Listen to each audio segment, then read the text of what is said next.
Good evening, everybody, and welcome to Badger Pod Polecast Cat Cast number 61. Okay, no, it's just Polecat Cast number 61. Captain America versus Feminism. I am your host, Brian Martinez, and I am joined by Hannah. Hi, Hannah. Hello. Hey, how you doing? I'm pretty good. How are you? Okay. I'm amazingly excellent. I just had a delicious steak, and it was so good. And I'm joined by Scott. Howdy. What it is. Just geeking out, as usual. Yeah, for sure. Yes, so want to welcome you guys back to the Polecast, and I think that Jaffe might be watching now, because he's been on our show and he likes us. So, hi Jaffe, how you doing? We're hoping to get you back on pretty soon, and we will talk about more stuff. But before we do, there's something I want to make an announcement for. There is a website called Thunderclap, which I believe is it's like a crowdfunding thing, like a website, but they have a special project called Operation Icy Blizzard. It's a Gamergate one, okay? And the subtitle reads, Gaming Journalism Has a Corruption Problem. Ask me why I stand for ethics. And essentially what we're looking at is this. I'm going to read a little bit we found this via Reddit, the Kotaku in Action Reddit, actually, and this was submitted to us via email by someone named Netscape, so I thought we would bring some attention to it and do a bit of a signal boost. Operation Icy Blizzard is an operation with three main objectives. First, it is to raise awareness about a corruption in gaming journalism. Second, it is to promote ethical alternatives to the mainstream gaming press. Third, and most importantly, it is intended to spark a conversation and encourage new people to engage with its participants and discuss why they care about ethics in games journalism and other suggestions for moving forward.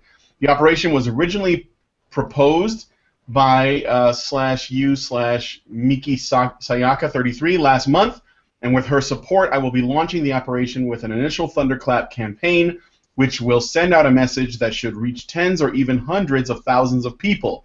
The campaign is worded in such a way as to both provide links to important resources, such as deepfreeze.it, and serve as a jumping-off point for new people and neutrals to join in the conversation. Obviously, ethics in games journalism is only one facet of the conversation, and this campaign is not intended to limit the scope of Gamergate, but ethics is the main focus of this particular campaign. The operation will go live on Friday, May 27th. I picked a Friday because studies indicate that Twitter is more active on weekends, and this provides people with a great opportunity to have a dialogue over the weekend.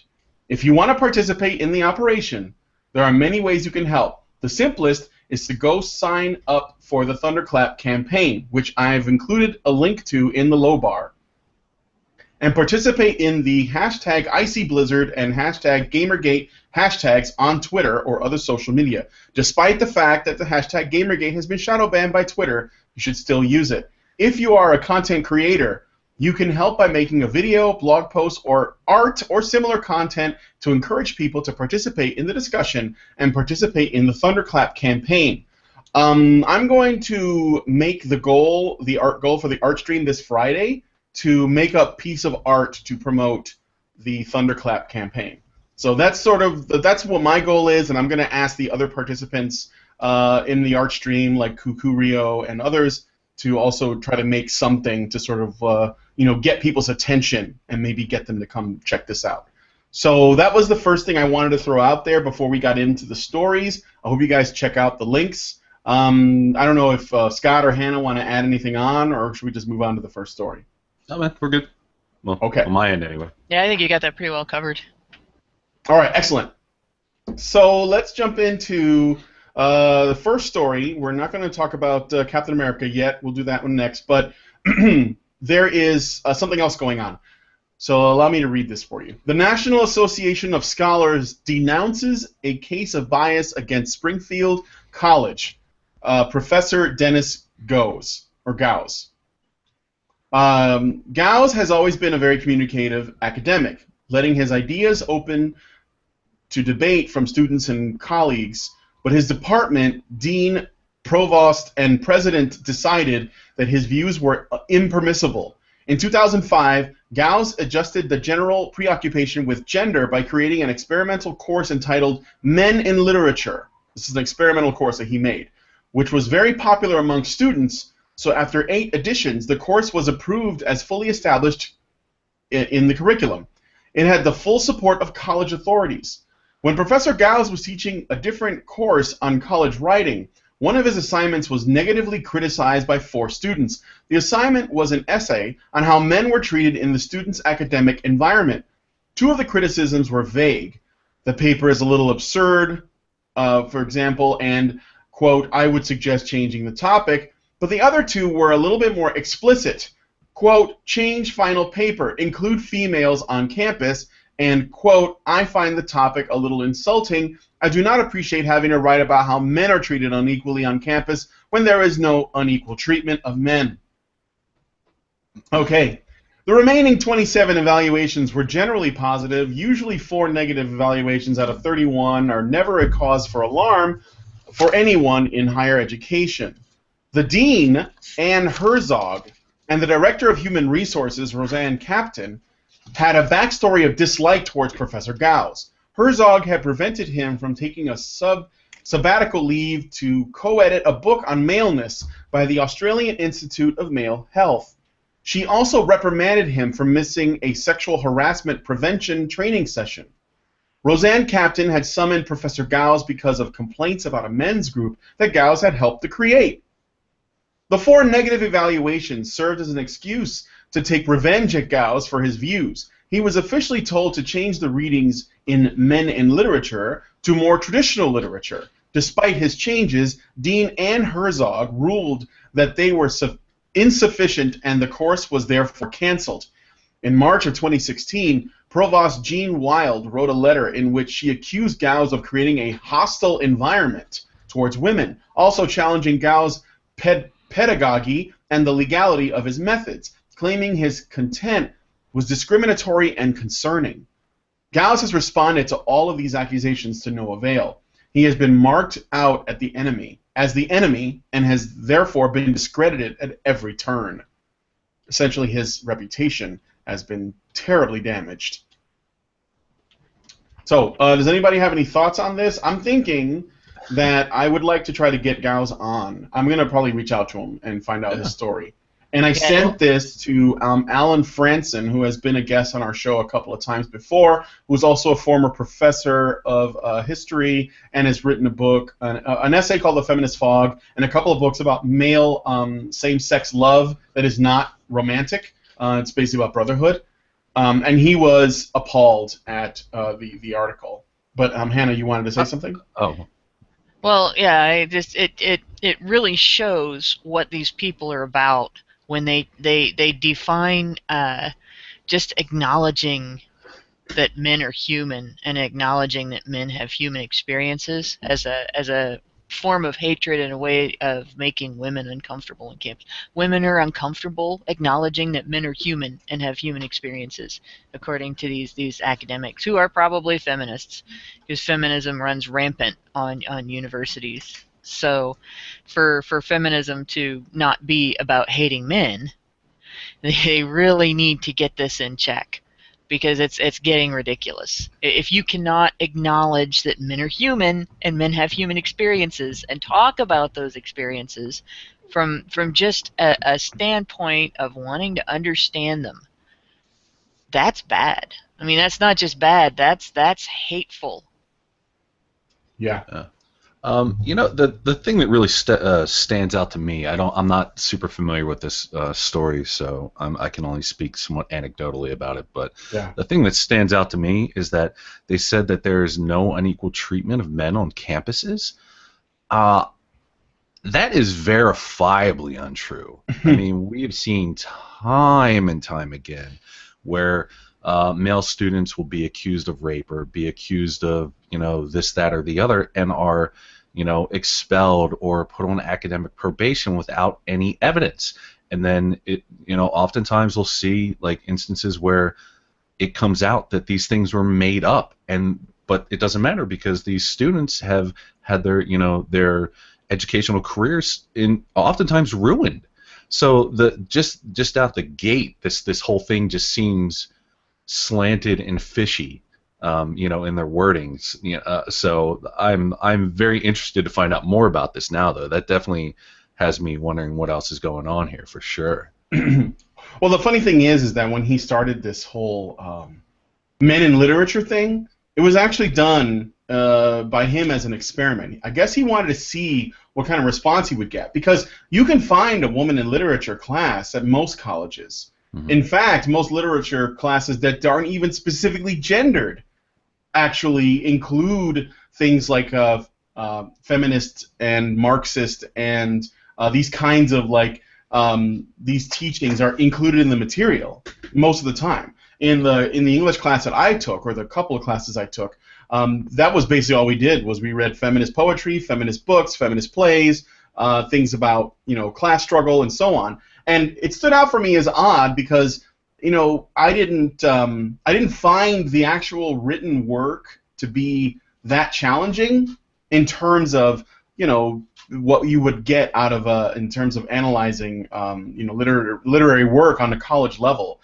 But that wasn't relevant. The point is that they were basically saying, well, we're going to talk about, it's English, but we're going to talk about feminism for like 3 weeks. We're going to talk about, and the funny thing is the instructor, I want to say around the 5th week, he actually blatantly announced that we're going to talk about feminism.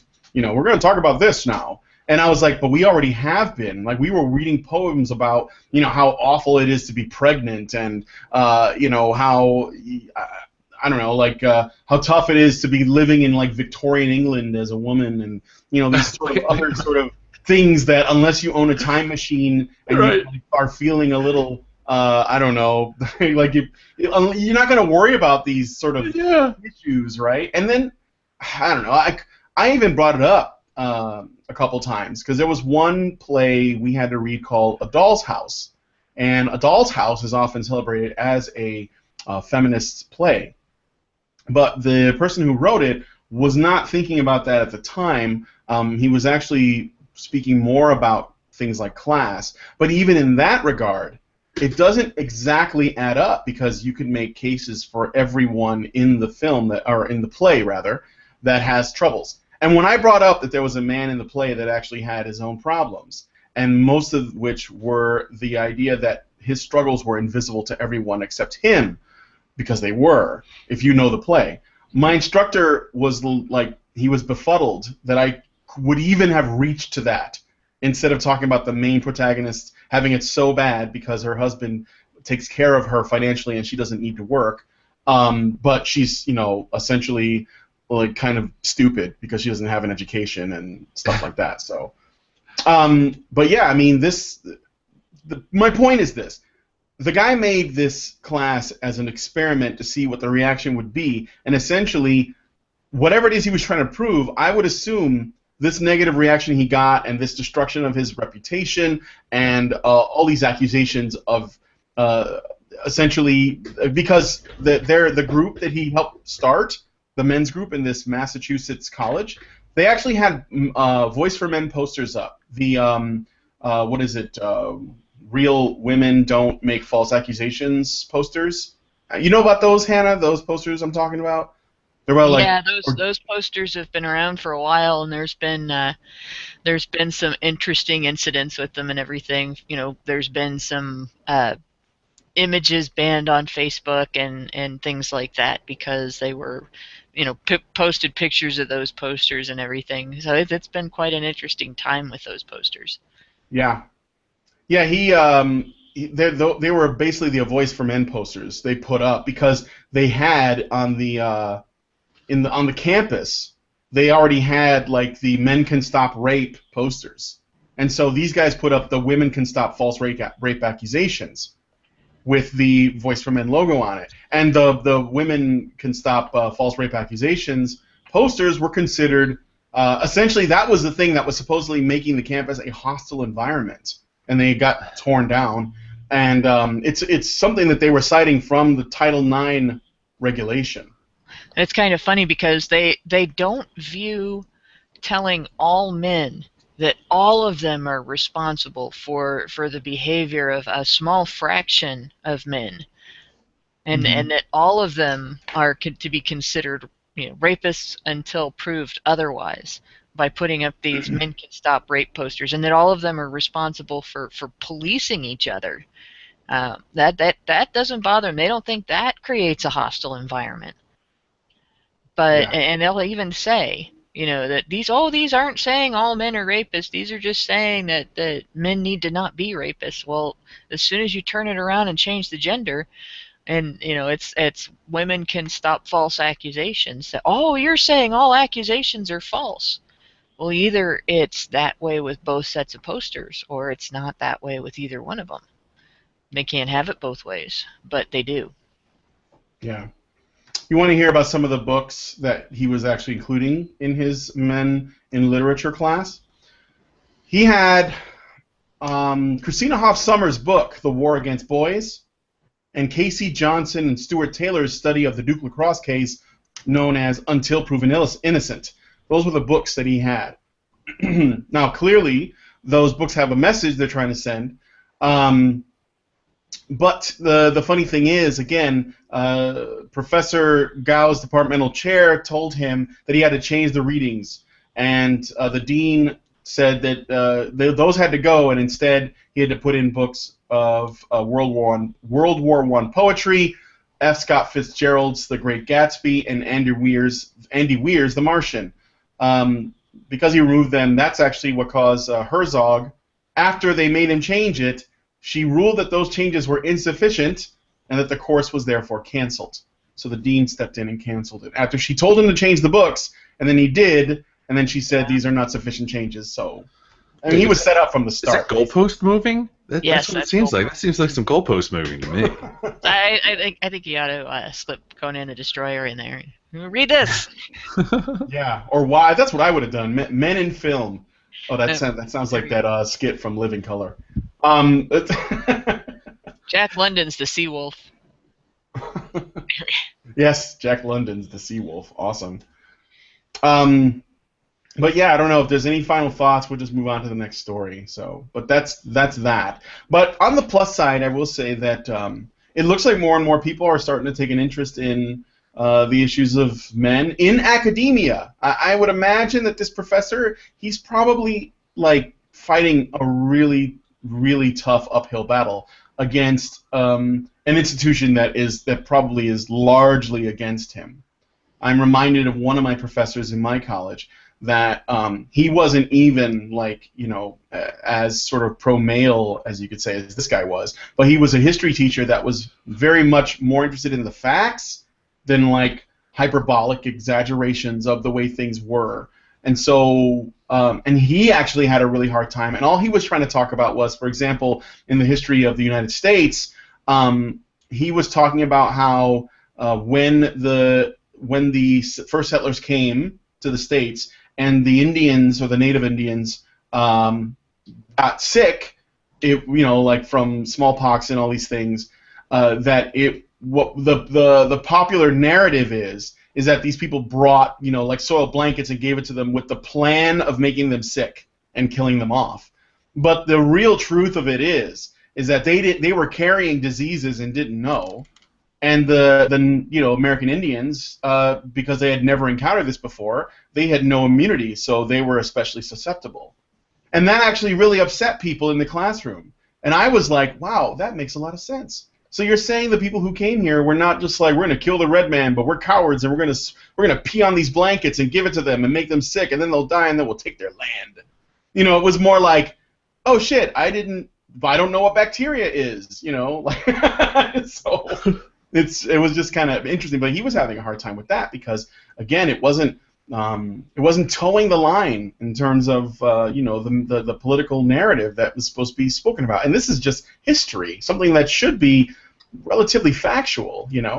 I mean, we had this great book that I kept, and it's basically several writings from all these people throughout history, from the period of, let's say, post-Renaissance, like right after that, right into the Enlightenment and the Industrial Revolution and the World Wars up until basically like the 60s. And in there's writings from all these different people. There's like stuff by Joseph Stalin, there's stuff by Voltaire, there's stuff by John Locke, and so on. And one of the things that we had to read was Mein Kampf. There was a section from Mein Kampf that we were supposed to read. And the point of it was to understand the language that Hitler was using when he wrote it and where he was getting his ideas, which were places like, he was getting it from Darwin and like, other people before, and of course he was using it for his own ends. And the faculty came down on him, and they didn't want him reading Mein Kampf. And the reason why is because there were students in the class that were like triggered by the fact that we had to read something that Hitler wrote and think about it. And so it was kind of mind-blowing because I actually was really fascinated. I wanted to read it because I was curious, Yeah, because it gives you insight into the way these people thought and the things that they did. It's like, and if you can't separate yourself from your little feelings and being all pooey, oh no, boo-hoo, Hitler is bad, for the furtherment of your education and your understanding of the world around you, get the fuck out of college. You don't belong there. Mm-hmm. Well, it's even. You don't even have to separate it. You can sit there the whole time and think, God, Hitler's horrible, and still learn things from reading what he wrote. You can learn what to watch out for the next time around. Yeah, this is why history repeats, is because people don't study history and understand the methodology and the way that people like Hitler went about doing what they did. And when you ignore things like that, you turn a blind eye, you're turning your blind eye to information that can potentially keep you from having the same things happen again in the future. So, just imagine if there's all throughout history, every time there was a fire, instead of people investigating to find out how it started, how it spread, what things made it spread faster, what things slowed it down, what could have prevented it from being as bad as it was and stuff like. Just imagine if all people ever did throughout history was stand around and go, "Oh my God, that was so terrible! There was a fire and all this stuff burned up and people died." We would never have all of the wonderful things we have today that we use to slow fires down, to prevent fires, to get people out of burning buildings. We wouldn't have changed the way, for instance, house trailers are made, so that they don't go up in 3 seconds and people actually have a chance to get out alive if they catch on fire. These are all things, just because something causes an emotional reaction, just because something is horrible, doesn't mean that we can just afford to not look at it and find out, what we can do about it and what we need to know to prevent the horror from happening again. Mandragora put in a comment. Thanks, Hannah, for sharing. Cockroaches did not exist in the New World until Cortez's ships imported them. Therefore, Cortez intentionally put cockroaches on his ships and wanted to bring them to Americas because fuck the Aztecs. I'm going to give them cockroaches. And they're going to be in their ziggurats. For every one you... They got cockroaches in our ziggurats. I can't roll heads down the stairs with this. You got to deal with this shit first. I know somebody's going to correct me about the Aztecs. Noises all the way down. Squish. Somebody corrected me. No, cockroaches were accidentally on the ship. Yeah, I know. No, they were probably on the ship on purpose. The people just didn't know they were there. Yeah, they were just meant to be there. Yeah, they're just here. Yeah, right. Yeah, people were filthy dirty back then. I mean, they just left us like an egg out in the sun. I'll come back to that tomorrow. Like they didn't think about like the consequences of that. Right. That's gross. The Black Plague and whatnot. Yeah, this avocado is black as fuck. Well, it's still good. I can, I think I could still eat it. Okay, well, anyway, so I guess we'll move on to the next story, but what do you guys think in the comments about what's going on with this guy at university, and do you think I should reach out to him and see if he wants to come on the show? I think it would actually be really cool. I get him on with Alan Franson, and maybe we can chit-chat about what's going on at university, and why did he put himself in the line of fire like that, because that's some risky shit, man, but you got balls. I admire that. Okay. So next story. Amanda Marcotte does not understand Captain America. One of the most anticipated movies of the year, Captain America Civil War, released last Friday. Not only was it a financial success, having the 5th biggest opening in box office history at over $180 million, but it was a critical success as well. Not only did it include most of our favorite Avengers, including new additions such as Black Panther and Spider-Man, but it also told a psychologically invigorating story reflecting the current state of the authoritarian versus the libertarian culture war. The movie makes compelling cases for Team Iron Man, which favors governmental regulation and oversight, and Team Captain America, which favors an incorruptible private military that is not funded by people with different interests. If you do not flip-flop on your position while watching this movie, you would have to be a moss-covered ideological boulder. Speaking of moss-covered ideological boulders, Amanda Marcotte is so entrenched within her agenda and pushing it into every possible facet that she has gone from seeing Captain America as a, quote, level-headed liberal to an Ayn Randian libertarian douchebag who throws tantrums because he has to do grown-up stuff like share power instead of make unilateral decisions for other people, unquote. Allow us to point how Marcotte ignores certain parts of this grand MCU narrative in order to force-feed her politics. Okay, now before we get into the article, I'm not going to try to spoil the movie, because I know it's been out for like one weekend, and not everyone has seen it yet.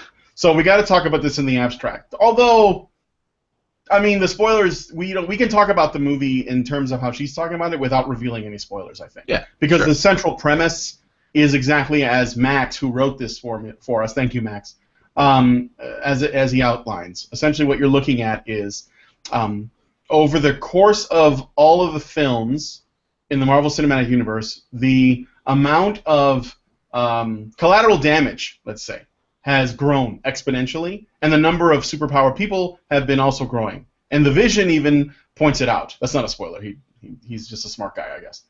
Fucking computer guy. But what you have is, you have a government, the United States government, they approach him, specifically Thunderbolt Ross, which you see in the trailer, and he says, you guys need to be kept in check. So the United Nations has put together a document that you all have to sign, and then basically the way it works is, anytime you want to go to another country to do some work, they have to run it by the UN, and the UN will decide whether or not you get to go. Tony Stark agrees with it because he feels tremendous guilt for all the collateral damage, and he thinks that he should be kept in check.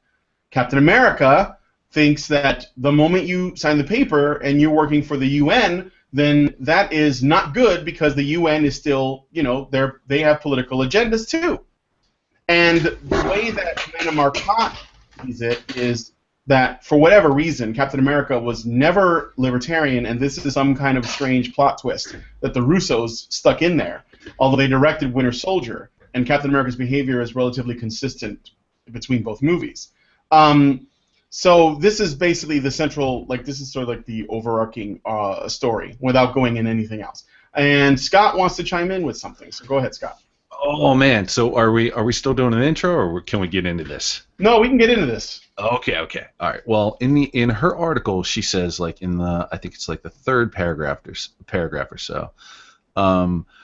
She goes, I was sorely disappointed that the latest installment of the Marvel Cinematic Universe, Captain America Civil War, decided that for no reason whatsoever, Steve is now a guy who believes, by the way, proofread your shit, Amanda, who believe it's cool to belong to a secretive paramilitary that rejects oversight and accountability to the public.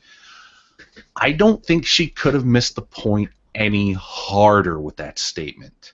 Mm-hmm. He was part of a paramilitary yada yada yada when he was with S.H.I.E.L.D., and he saw what happened with that, and that's what led to the problems of Civil War.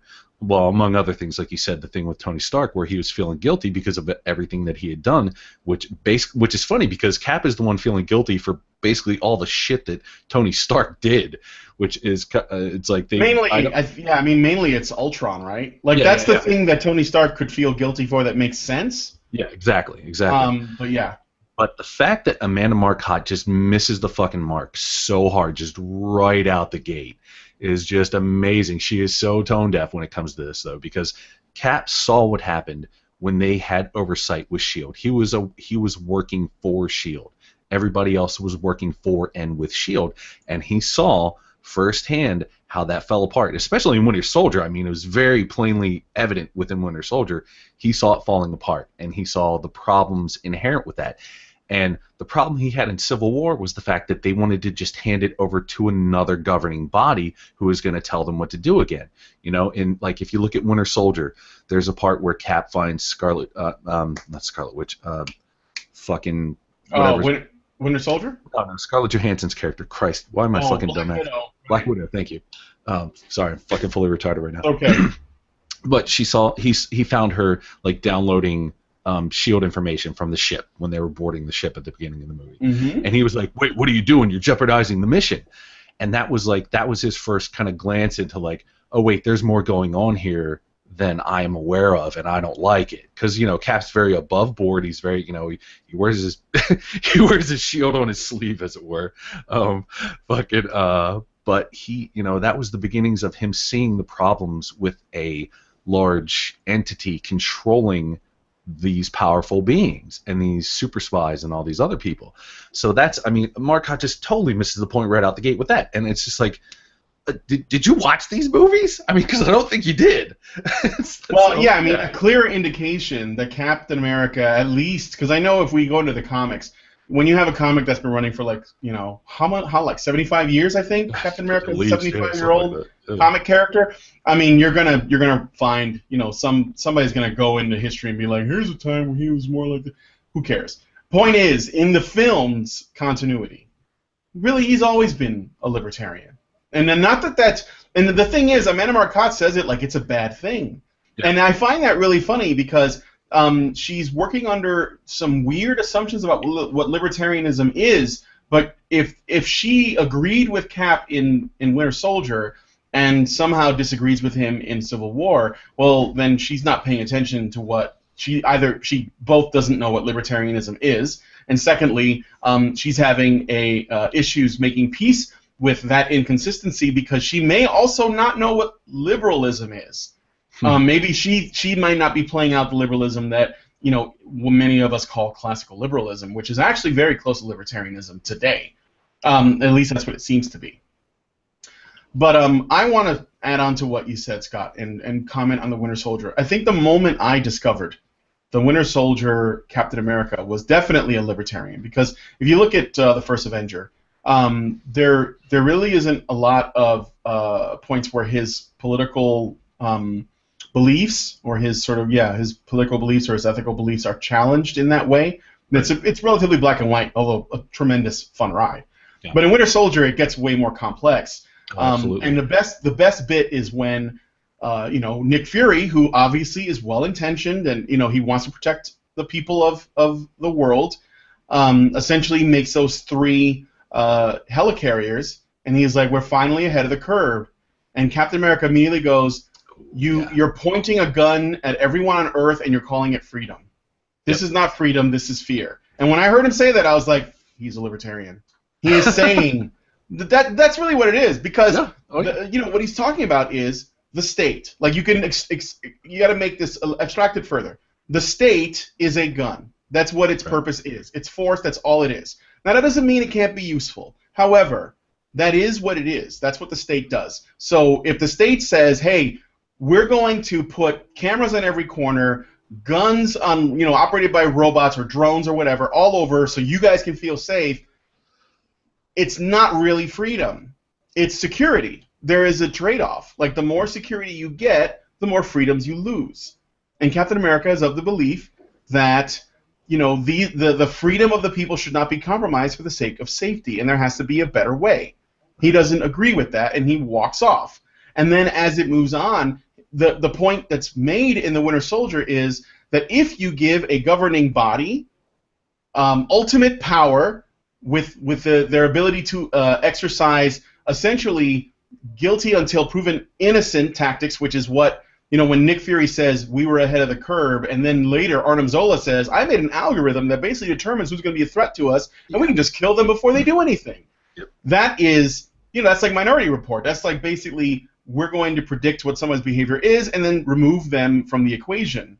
We're going to save the lives, Robert Redford's character, Alexander Pierce says this, save the lives of 7 billion people by killing 20 million of them. Right. And yeah, he might be right about that. But the point is, the compromise is not worth it in the eyes of Captain America.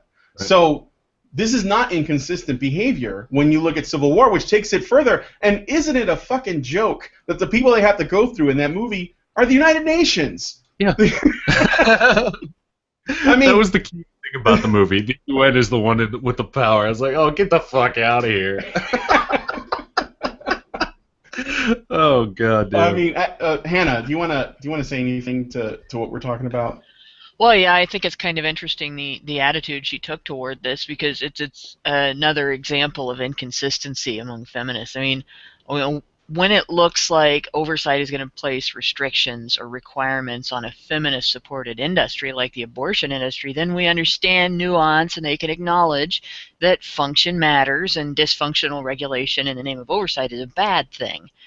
But when it looks like libertarian ideals are being promoted, suddenly government oversight is always good and important. It's always in black and white. It's either or. There is no in between. And so if you call something oversight, it automatically makes it a good thing. And it's like every single time something like this comes up, every single time there's a character or a plot line in a story or a movie that in any way demonstrates how poisonous that line of thinking is, they get mad. They get their panties in a bunch. And this is the same thing. She's just got her panties in a bunch over showing in a movie that in real life there is nuance, even when you like the side that is doing something bad.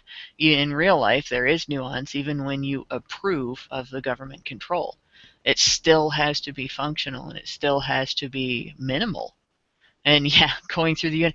How would you like it if you had to have a city council meeting to approve every time your local police department needed to respond to an emergency situation, or the EMS, or every time there was a fire, you get a hold of the mayor, and the mayor has to call city council meetings. City council has to decide whether it's necessary for the fire department to drive through town with their lights and sirens. Yeah, it'd be like Brazil, where like all the Exactly. Go ahead, Hannah. I'm sorry. But that's just it. These are pretty cut and dried, obvious situations, and that doesn't mean that there can't be oversight. If the fire department goes pell-mell through the city and they drive through somebody's yard and hit their house instead of taking the roads, there's oversight on that. There are consequences. The driver will get in trouble. But you don't have to have a city council meeting before they go out and fight a fire to prevent that.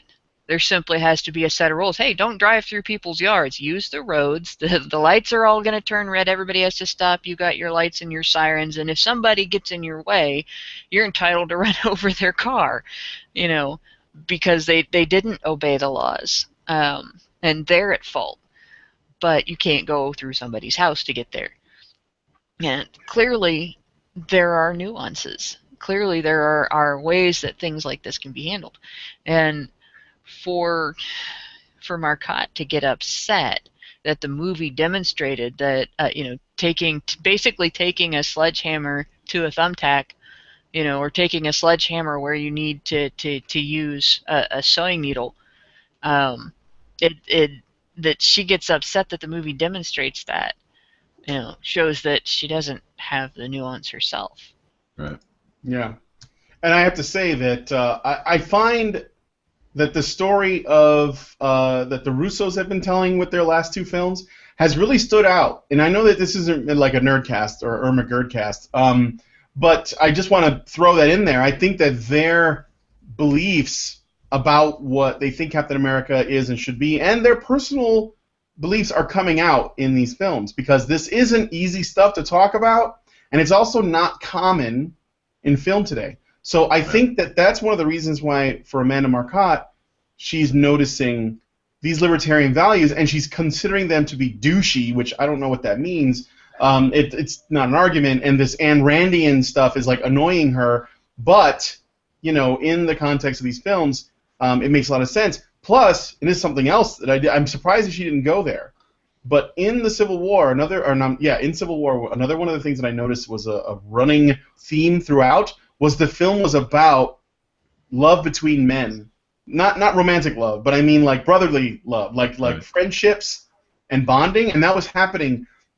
A lot of that was going on. I mean, between Cap and the Falcon, Cap and the Winter Soldier, Cap and Iron Man, all these different relationships, and it was all dudes, and it was really patriarchy. Yeah, it was. Sorry, had to. That's why I didn't mention Scarlet Witch or Black Widow, because fuck them. But no. Well, actually, there was an interesting thing there too, and this is something that feminists do to women, but it was portrayed in the movie very very well. You can't lock someone up to protect them. You cannot lock someone up to protect them from making mistakes. You can't lock someone up to protect them from being perceived as bad because they have made mistakes. You can't lock someone up to protect them from being hated or feared or misunderstood. None of those things work. I mean, I would relate that aspect of the movie to Carrie. Yeah. Because that's by Stephen King, because her mother did the same thing. Her mother felt misunderstood and feared that she would be misunderstood and mistreated, and so she isolated her. And that feminists do that to women in mass. And I'm surprised Marcotte didn't get up in arms over portraying that as bad, because they do. You have to be isolated. You have to be afraid. You have to act like all men are bad and are to be mistrusted, and they're not. You can't assume they're not going to hurt you, and so on. That is a huge problem, and it was interesting to see. It was interesting to see the movie demonstrate how wrong it is to take that as the reaction when someone has a situation where they're at odds with the rest of society. Yeah. Can I jump in again with another one? Yes, please. Oh man, I'm sorry.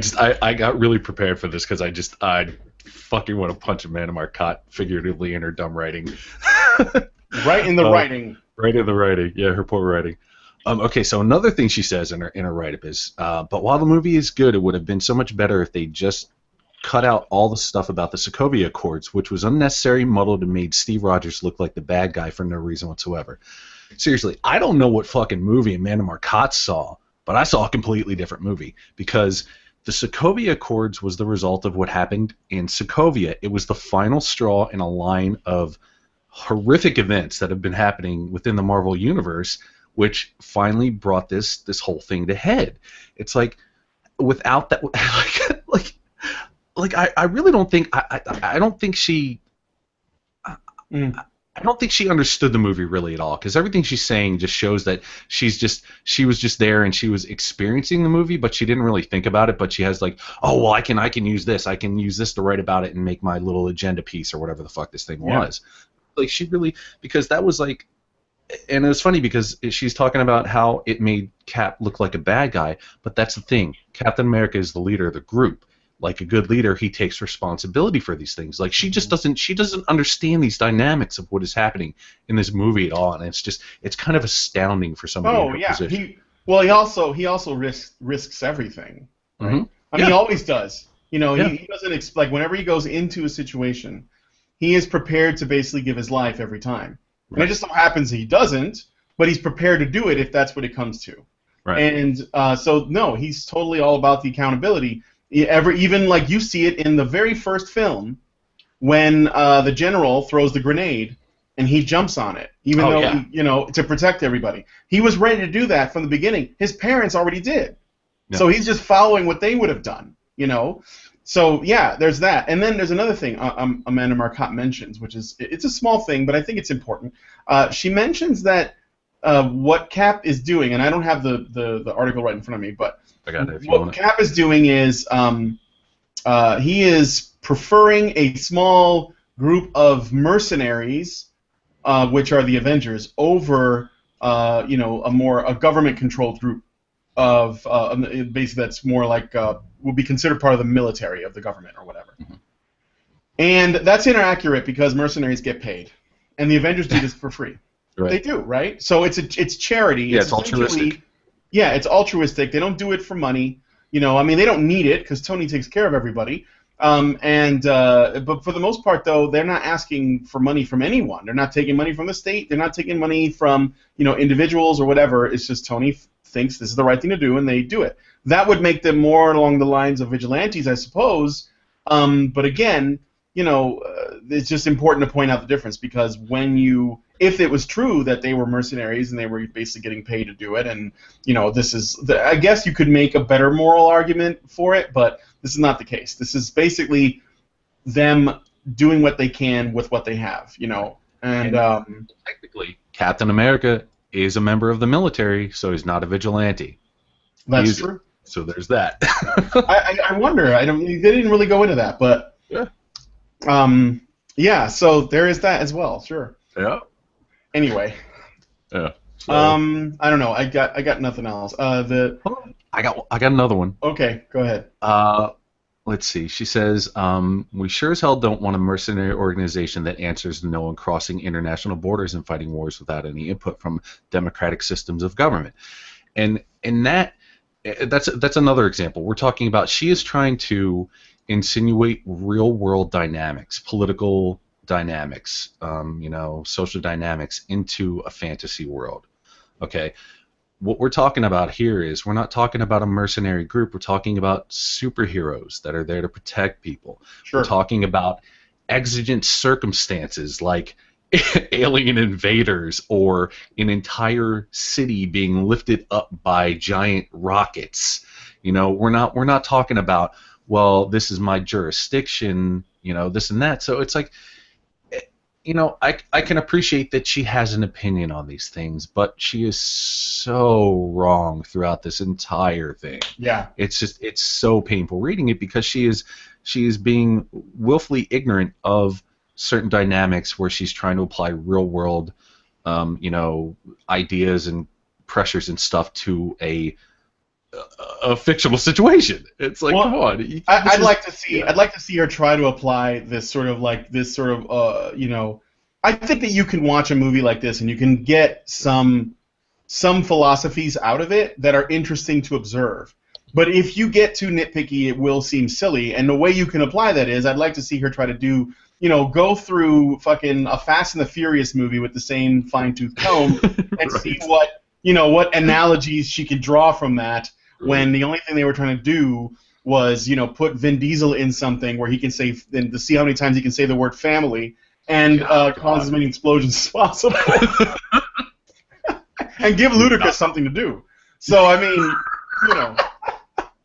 And look, to be honest, those movies are kind of fun. I'm not going to lie. The last two were fun. The ones before that, no, I'm sorry. But nonetheless, point is. I have mixed feelings.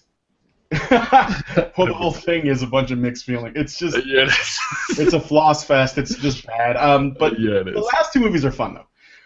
Anyway, it's like the last two is when they realize these movies are dumb. Why don't we just run with it? You know. Well, I'm kind of glad though that they finally ended it because they kind of had to. Paul Walker. Yeah, but it was. Yeah, the family thing though, it's just like, oh Jesus, he's been doing this for 7 movies. Let it go. We get it. Quit beating the drum. With family. All right, I'm done. News about family. I'm like Rocky Balboa, but bald. You know? Yeah, and I have way less acting ability. Yeah, seriously. Yeah, well, Salon can win Oscars. Okay, anyway, so let's move on to the last story, which is really a story time. And you guys might find this fun. This is a blog called Women Write About Comics. It's actually a website called womenwriteaboutcomics.com, which I think that just based on that, buckle up, buckaroos. When they have to start by identifying their gender instead of what they're doing being the primary thing, it's a bad sign. Yeah. Okay, so womenwriteaboutcomics.com. All right, so this opens up with a tweet by Matt Moylan. Remember, if you are offended by a simple piece of artwork, that's entirely on you. You chose to be offended. For those of you who don't know, Matt Moylan works as a director at Udon Comics. Udon Comics is best known for the Street Fighter comics, Darkstalkers, and a bunch of other Capcom properties that were turned into comics, and they've expanded to do a lot more stuff since then. So, Udon, A Bad Thing, Frank Cho, Anuses, and Visual Impact by Claire Napier. I'll read a paragraph at a time. If you guys want to jump in and say anything after the paragraph's over, let me know. Can you guys see the screen that I'm sharing? Yeah. Okay. I'm pretty sure you guys, the chat can do it too. Yeah, we're good. All right. Much like any other areas of culture, monthly direct market comic books are an industry, a scene which is largely hostile to women even now, a place where harm is produced and reproduced, and objections are seen as shrill lies told for cheap thrills. I know it's dull. Hold on. Let me stop you right there. I hate to jump in so quick, but Jesus Christ, poison in the well right out the gate, huh? Okay, they're not wasting any time on this, are they? I would like to know what universe that she lives in. I mean, Hannah, have you been harmed by comics? Well, I have had a few paper cuts, but, you know. Touche. And actually, if we're going to count paper cuts, probably got more of those from Mad Magazine than comic books. Oh, God. Misogyny. Yes. No, it's my poor, innocent fingers that have never done anything wrong. And sliced to ribbons by those misogynistic comic books. Okay. I'm sorry, I just had to jump in. That was just so ridiculous. It's so much shit you can't even deconstruct it. Well. Much like many other areas of culture, monthly direct market comic books are an industry, a scene which is particular or largely hostile to women, even now. I'm sorry, but you have to read that in your Polly's Pies and Peril voice. I kind of want to make a bad joke about women having their period being just like comics beating them up, but I don't know. I'm not very funny, so I'm just going to leave that alone. I think that's a seed well planted, and the chat will take advantage of it. Yeah, I hope so. It will cultivate said seed until it grows to a great oak of misogyny. Yes, a Mimi misogyny. Yes. Nice. Okay, I know it's dull, but let's talk about Frank Cho. Frank Cho has been making a fool of himself, drawing and redrawing scenes after Manara for the last however long it's been since Manara's Spider-Woman lifted her anus to the skies. 2 years. Frank thinks it's funny to inspire outrage, which is his word for people expressing their dismay at the codification of women as eye food, eye oysters perhaps, as these images are intended as aphrodisiac. The use of lines and ink wash to suggest here is a sexual spur by the illustrative shaping of a woman doing a pose. It's always pose she would have... What? It's always a pose, woman. It's always a pose she would have to choose to take, not a natural one, in these things. That emphasizes a place where a lot of men like to make a lot of noise about wanting to put their penises as a matter of masculine validation and crowding pride. Crowing? Crowing pride. Crowning, maybe? I don't know. Whatever. To wit, between the bum cheeks, her ass. It's an image that says, "Way, anal." Hey, she is sexually shaming me right now, and I'm not going to stand for this. How dare she? Does this woman leave her house without a helmet? Because that might actually be problematic. She probably has like complete body armor to make sure nothing bad ever happens to her. Eye food. Eye food? Seriously. Eye food. I'm sorry, but that makes me... Hashtag eye food. Let's make it happen. There is an artist that I like that I used to collect. They're little trading card sized item. In fact, I think I actually have a stack of them sitting right here next to me. And there was one that he had made that had his name's Jim Warren. He had made one that had a picture of a guy with an ice cream cone and his eyes were open mouths and everything too. And it was basically the idea of you ever just love something so much that you're just consumed by a desire for it, and it just actually, yeah, I have it in my hand right now. I don't know if I can. Well, no, because you're screen sharing, but I'll show it later. But it's hilarious. iFood. It just gives me, that's the first thing that comes to mind is that picture of that guy with the ice cream cone. Right. Like, this is what she thinks of men. Mhm. But she feels like she's talking about an environment that's hostile toward women. We'll reduce men to this image of slobbering things that get so caught up in desire. Maybe women are just so important and so fabulous and so irresistible that reduces men to that state. You know what she should do? She should probably move to a Muslim country where they take care of this with burqas, and because apparently men are this thing that she is describing. Yeah, good luck with the. You'll never find a Spider-Woman cover in Saudi Arabia. So seriously, there you go. Yeah. You'll be I've safe solved from all all feminist that. problems. I've solved all feminist problems. You can also go to China where there are just like giant blocks of the internet that you can't go to. That way you don't come across it in your everyday life. Exactly. Or Actually, North Korea. Some feminists have advocated all of those things. No, I know. really? That's why I brought it up. There are Just the feminists that are absurdity of like, it all. that are promoting those things as we speak. But yeah, this idea, that men are just these slobbering, can't help it, and then they get mad at them for having those interests. Like, okay, either they can't help it, either they're these slobbering monsters and that's all they're interested in, or maybe it's about appreciation, and maybe they aren't like that. But you can't have it both ways where you're like, shame on you for being that way. You can't help it, but shame on you. You can't have it both ways. Either there's no shame in it, or they can help. They can't help it, or they can help it. And if they can help it, then it's ridiculous to act like that's all this is about. Well, here's the thing, though, Hannah, is that the people like this person writing this thing have turned men into a caricature. They don't even see them as human anymore. They see them as these disposable quips that they can throw out, like men and their eye candy, and they're just these savages and drooling beasts and this, that, and the other. That's all this is. This is othering to the highest order, and this woman. Yeah.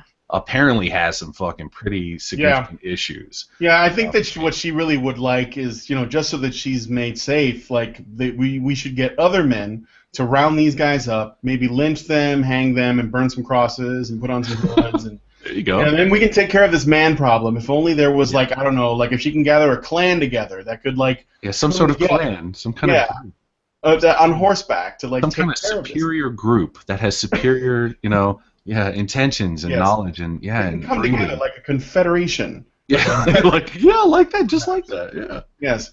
You're onto something. That in no way is a bad idea. No, not at all. Not at all.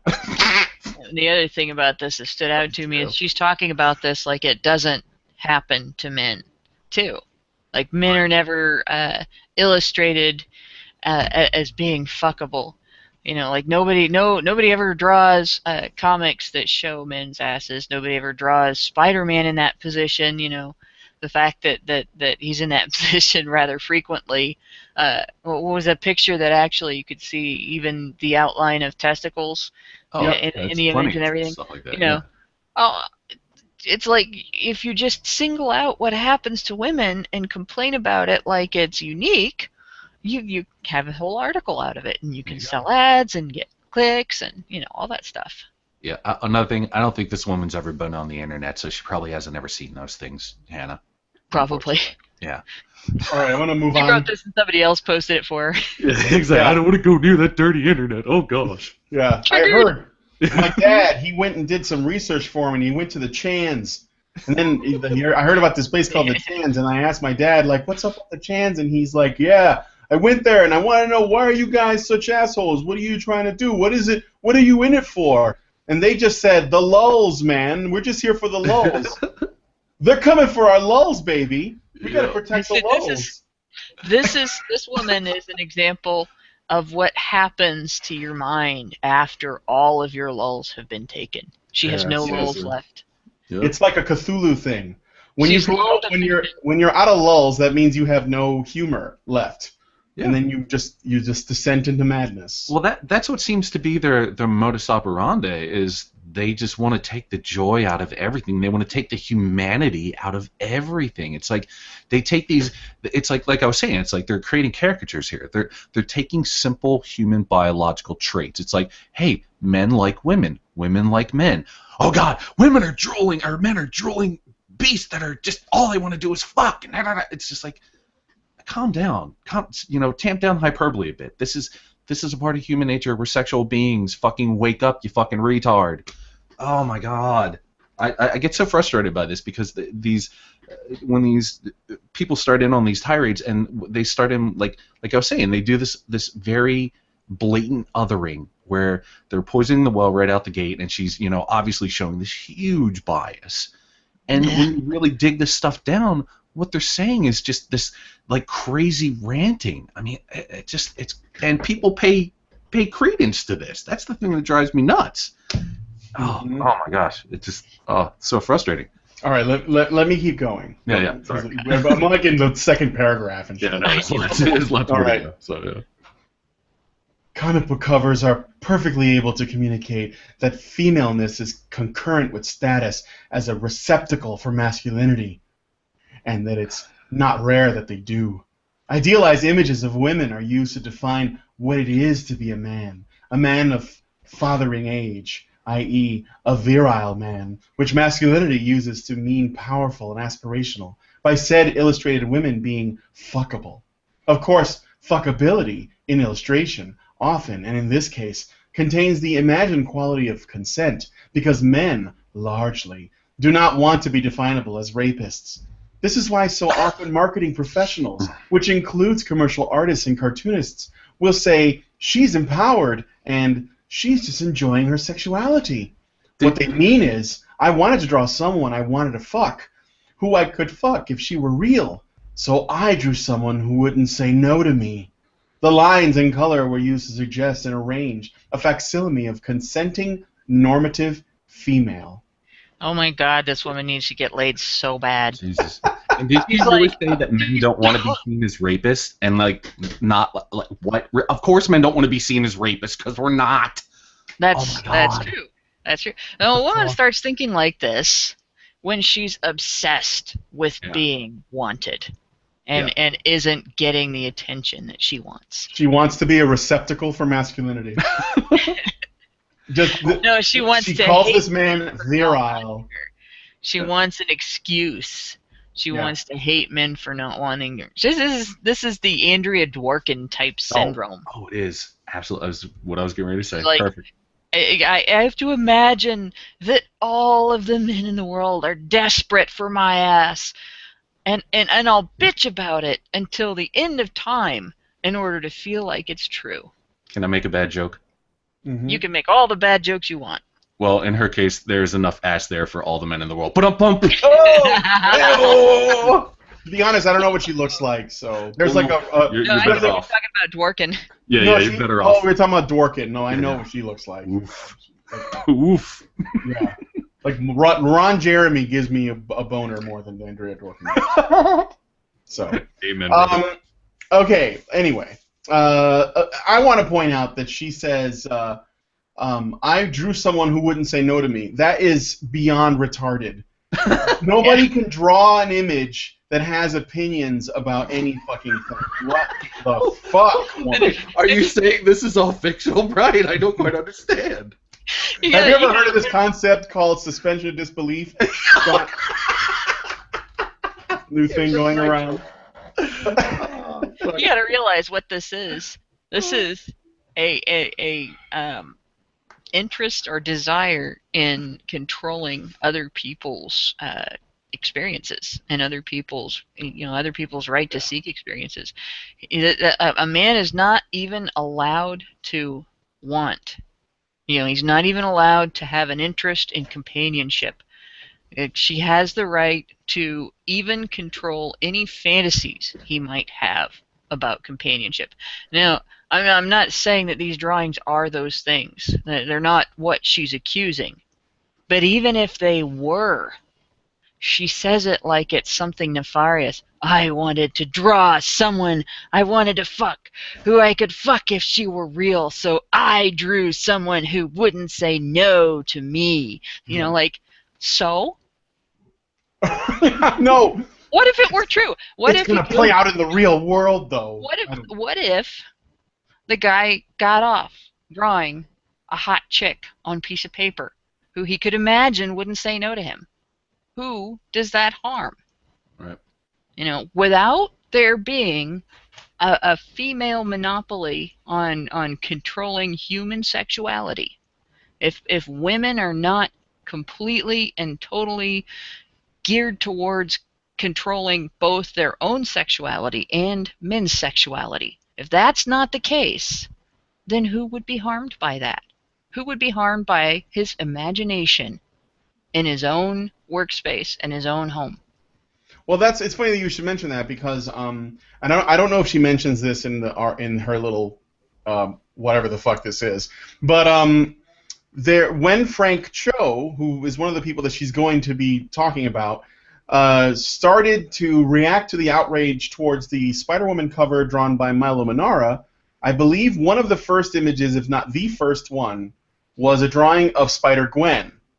And Spider-Gwen is basically like an alternative universe spider character that is Gwen Stacy if she had not died and instead became Spider-Man. I think. I don't know. I don't follow the comic. That's pretty much it. Died in their universe and she became. Yeah, Spider-Man. And then she became Spider-Man, but Spider-Gwen. Spider-Gwen. Yeah.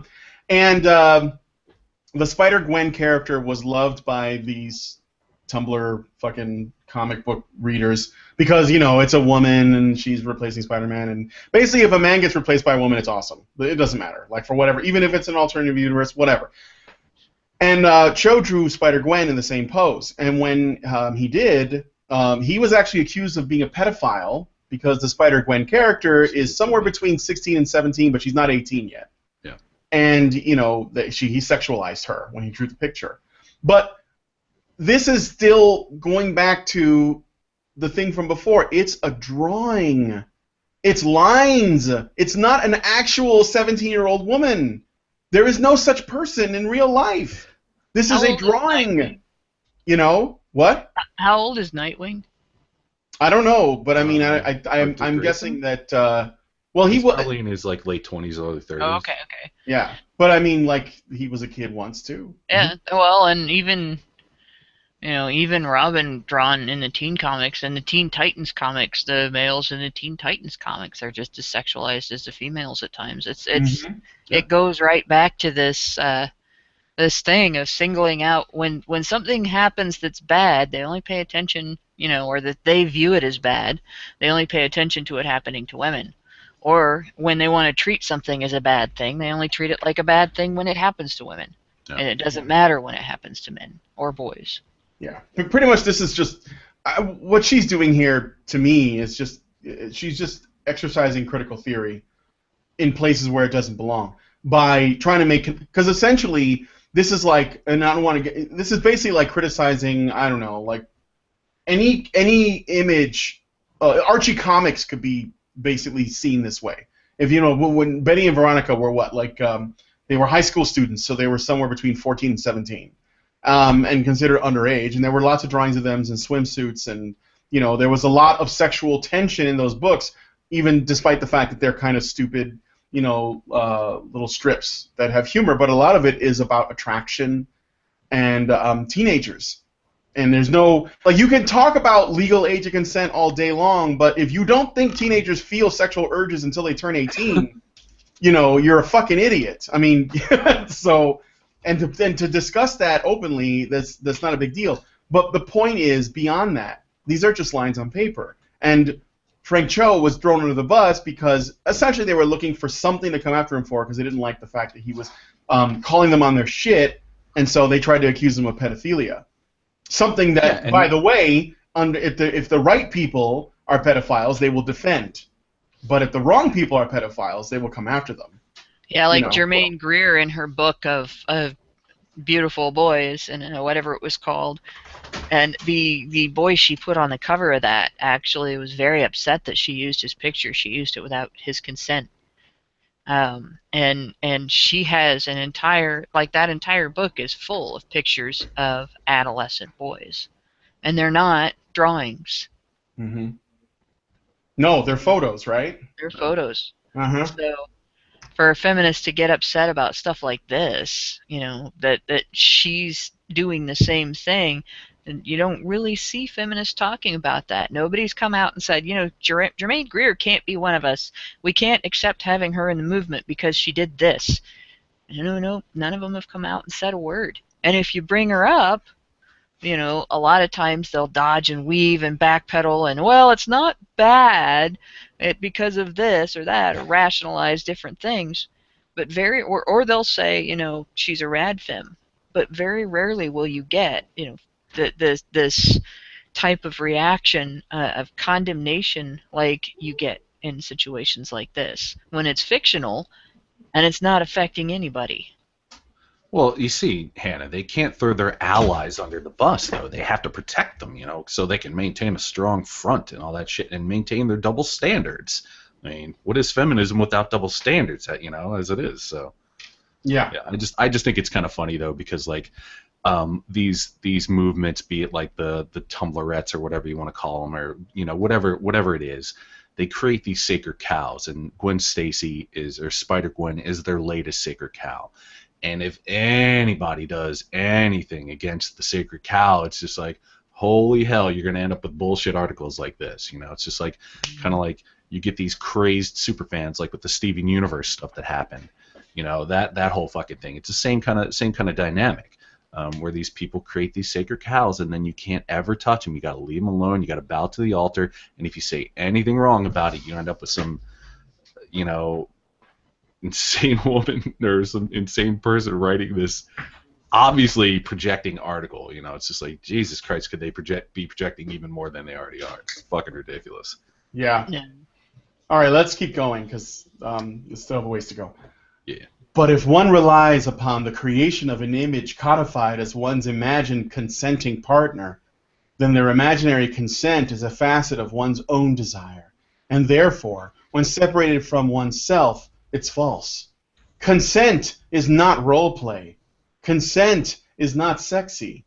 Dissent is not sexy. The expression of either may be eroticized, but the intention to fuck you or not fuck you, these are both simply necessarily facts. They have to come from the person you are wanting to hump. The consent of a partner cannot come from you. In pure imagination, one may imagine as many willing partners as one can. In the manifestation of a drawing, one is no longer in one's own mind. One no longer holds the ability to project consent absolutely upon the subject of the image.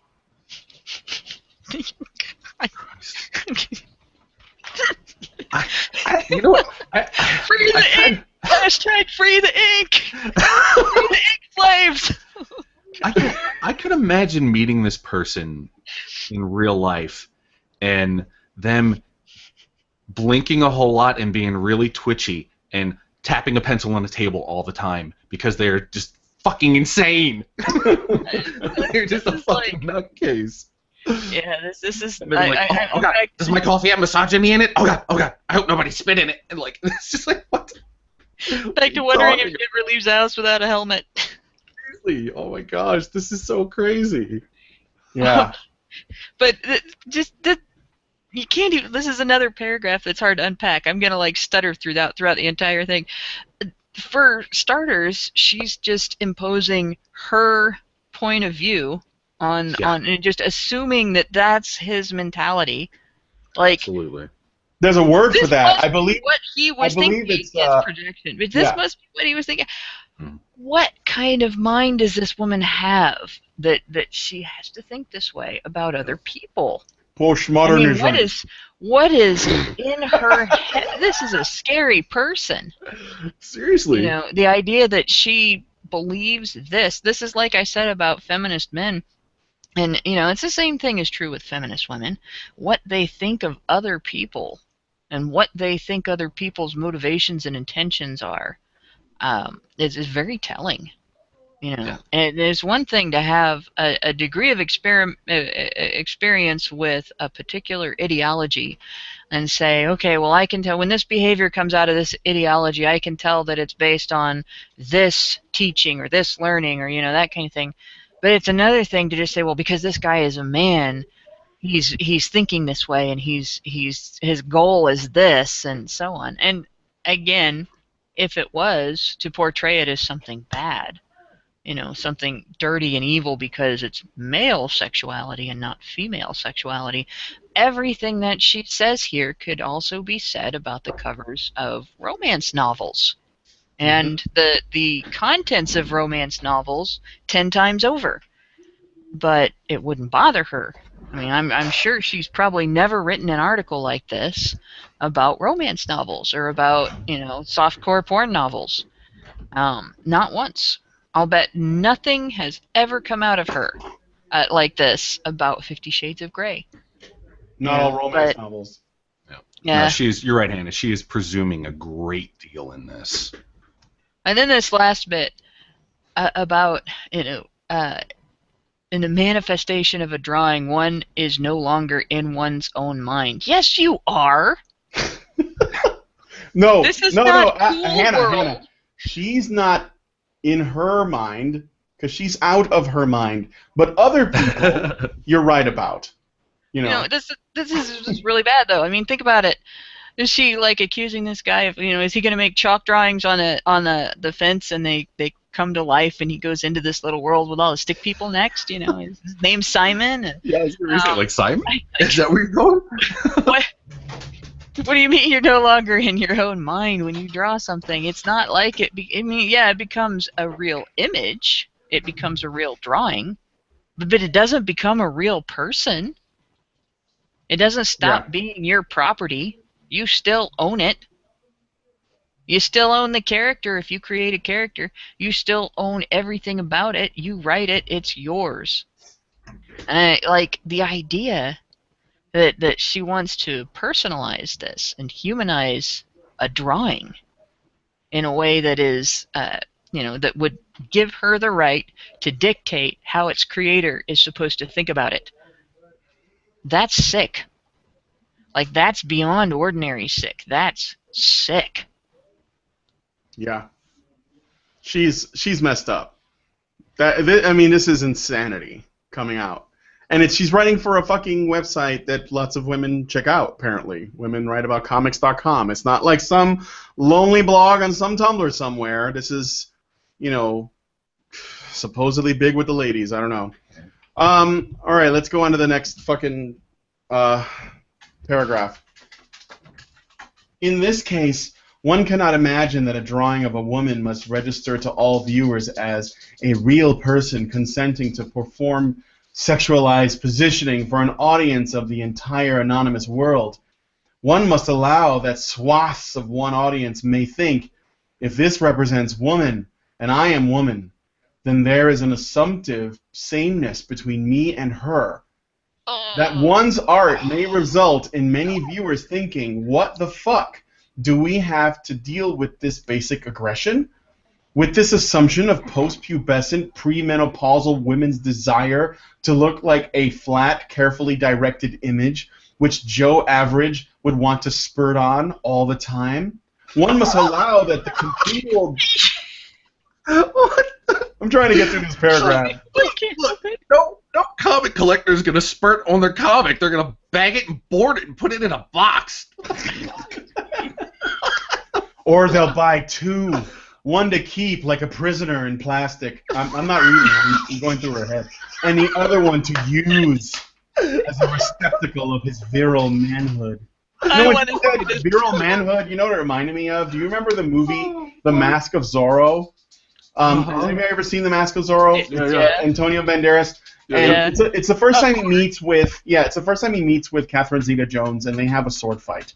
And after it's over, he kisses her and runs off. typical Zorro thing, right? Yeah. And her father comes in, who's like the villain of the story, and he asks if Zorro was there or if the man was there or whatever. And she says, "Yes, I fought him, and he left. He left." And he's like, "Well, can you describe him?" And she's like, "No, I don't. He was wearing a mask, but he was very vigorous, father. Very vigorous. He was like vigorous." And she goes, "Yes." But she can't understand. Like, she obviously was attracted to him, and he was just confused by it. But this is sort of what it sounds like. Like, she was angry at him, but she was very attracted to him. And this is like, I get the same sort of feeling from this. You know what this reminds me I of? want to see what this woman would write about Dot from the Animaniacs. Oh, Jesus Christ. You know what this reminds me of? Like, I can't think of the movie. But what is Rosemary Clooney, George Clooney's mom? She's a pretty busty woman. Like, back in the day, she was like kind of a bombshell, right? And she was in this movie, and I can't remember what the fuck it was called. But basically, she was playing like kind of this prudish, kind of like feminist prude from back in the olden days, whatever the time period was. And basically, she was all super prudy and stuff, and she's like, kind of like, "Oh, no lips that touch liquor will ever touch mine," kind of thing.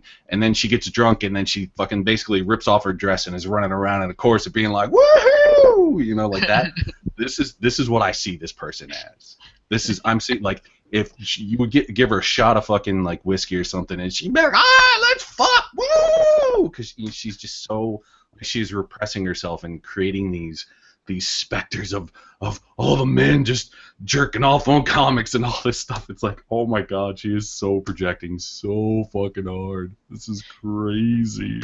We just need to let loose a half-crazed Mississippi squirrel in the first church of feminism. That's what it is. Oh my gosh, this is ridiculous. The one line that killed me.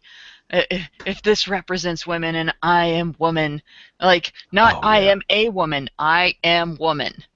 Like, I am all really, woman. how arrogant can you get? Nobody is all women. Yeah. I mean, it made a nice song and all, but nobody is all women. Who is that? Helen Reddy? Like, no, I am woman, hear me roar. well, there was I am woman, hear me roar, but I was thinking of I'm every woman. Oh, the Whitney Houston one. Yeah, the Whitney Houston song. Yeah. We all have our sex in common, Yeah. and we all have like the biological things that go with that, and there are things that we can find as commonality with each other because we're women. But for crying out loud, we're not each other. Right. There is no universal woman. Yeah, and that brings up a good point, because like when we're reading this, it's like this person thinks it appears anyway that she strongly thinks that she's speaking for everybody, and she's like doing them a favor. And she's very presumptive in this. That's presumptive. Incredibly insulting. It is, honestly. I find it insulting as a man.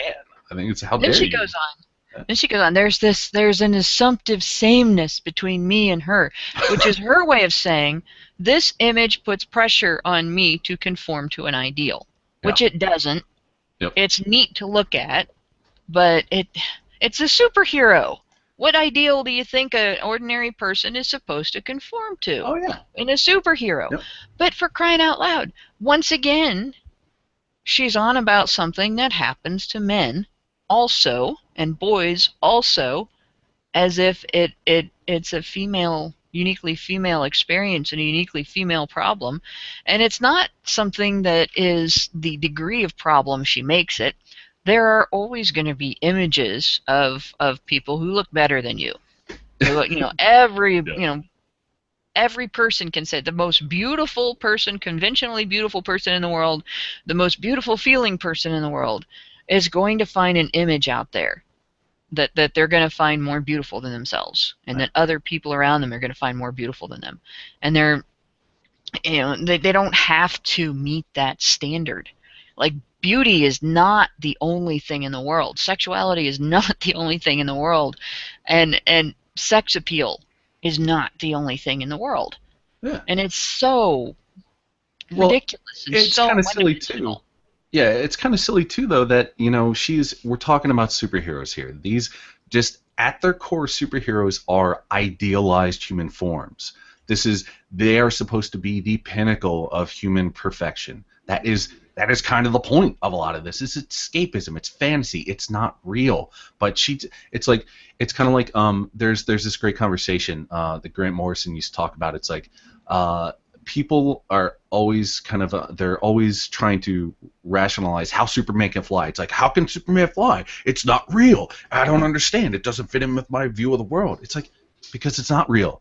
It's Superman. It's a fucking story. It's made up. But there's still people that have this idea that like they have to apply their real world understanding and ideas towards these fictional characters, and it's just like you're going down a rabbit hole where you're gonna end up writing shit like this if you stick to that kind of nonsense. Well, just, and it's fucking ridiculous. They're one ideal. They're not necessarily everyone's ideal. Yeah. And it's like the idea that you have to have your life dictated and your attitude towards yourself dictated by something you see on paper. That's weak. It's feeble. I mean, it is the feeblest of the feeble. Yeah. It's demanding that women have no sense of self of their own, that we don't, build ourselves on what we do in our lives and the people around us that we interact with, how we interact with them, and what we have back and forth with each other, what we can do for them and what they can do for us and so on. No, it got to be all about what we see on the pages of a comic book. Yeah. It's just sad. And what reminds me of this stupid, the thing I was saying before though about, there's images that are the equivalent of this for men and boys, and nobody seems to get the least bit upset about it because they're supposed to figure things out for themselves, right? And there's another image online that I love. It shows Barbie in one of those, fluffy dresses that they make for that's supposed to look like a prom dress or something like that. And underneath it says, "This is Barbie. Throughout the years, she has been the center of much controversy because feminists claim she represents an unrealistic, unhealthy, and unfair standard of beauty, leading to a crisis for young girls and their self-esteem." And then on the right, it has the cartoon image of He-Man. Underneath it says, "This is He-Man." And of course, he's sitting there and he's all buff and He-Man-y and and all that, and he's got his sword and his barely wearing anything because he's He-Man, and He-Man doesn't wear clothes. Yeah. And in general, to be quite honest, in general, it's a lot harder to look like He-Man than it is to look like Barbie. Yeah, it is. It is a lot harder to look like He-Man. You can look like Barbie with the right amount of plastic surgery, but there's no plastic surgery that'll make you that buff without. Well, there was a video. I've seen guys get plastic surgery to get muscles. It looks. Oh my God, it's so weird. Fucking it looks ugly, like bad pressed implants is what it looks like. It looks all over your awful. body. They're not functional though, are they? I mean, they don't make you stronger. No, it's just silicone implants basically. Yeah, and they're not strong. They just so it's not actually gonna Yeah, like I saw this story about this guy who was ashamed of his skinny legs because he couldn't put muscle on his legs for whatever reason. So he got silicone implants that simulated like calf muscles to give him definition in his legs. I was like, you gotta fucking be kidding me. But men never suffer any pressure to conform to social standards for appearance. No, that's a female experience, right? Absolutely. And I showed this image to somebody once, and it says to me, "Well, at least He-Man is healthy." I was like, "No, he's not." Oh God, no, really? He's not. He's not healthy because he doesn't exist. Health does not factor into this. It's a drawing. No real human male gets to that shape without making it the focus of his life. Yeah. Men who are competitive bodybuilders. Men who are competitive bodybuilders really rip themselves up, no pun intended, but really rip themselves up to get there. And a lot of them end up having gallbladder issues and other types of bodily damage from the types of dietary habits they have to develop in order to do what they do. Yeah, and all the supplements and things that they take too. That takes a big toll on their kidneys and their liver and all this other stuff. Yeah, absolutely. And many of them also become anorexic. There's also the issue of developing an enlarged heart if they take steroids. And there have been a fair number of them who have been caught taking steroids, and there's probably many more who aren't caught. And steroid use can lead to an early death, and a very sudden one. and it's people don't realize how dangerous that is. And so the idea that this is not just as bad, in fact, it could be. I could argue that it's worse. It's harder, but yet again, here we are focusing only on the female experience as far as the public is concerned. Of course. All right, I'm gonna move on to the next paragraph. Well, wait, no, I didn't even finish the one we were in. Yeah, you're halfway through. I think the last thing you got to read was, if this represents woman and I am woman, there is an assumptive sameness between me and her. Oh yeah, let me see if I can find that. Yes. It feels like a dirty. And It's like, I'll just start from one must allow that the continual defecation. That's where I was at. Yeah. One must allow that the continual deification of fuckable, and there's bigotry in this library of symbolism. Plenty. Up for it, babes. These fuckable up for it babes place, holding for women, for the concept of a woman, feels like a bare, dirty foot on the linoleum of our souls. And the linoleum of our souls? And, No. okay. Oh, Wait, the shoes are made of linoleum? What? I want to know what drug this woman is taking, Same. or rather, maybe she should on have the some. Okay, and we only had linoleum laid because the comfortable, rich pile carpets we began with had been faded by exposure and matted with filth from those others Wait, before. is who she talking assumed of- right of way? What? is she talking about what I think Others- she's talking about? Others? Her rich pile carpet? I mean, like carpet and drapes? Is that Oh, I don't know what she's talking about. like- She's using really bad. I think that what she was. You know what? I bet this is Metaphor something. soup. Yeah, Yeah, she's making yeah, a metaphor exactly. soup, right? She I is. bet when she wrote, it feels like a bare, dirty foot on the linoleum of our souls. That's so fucking stupid. But she was probably showing her roommates, and she was like, "What do you think?" Or her cats, or her tea party of animals, or whatever it is that she talks to. Yeah.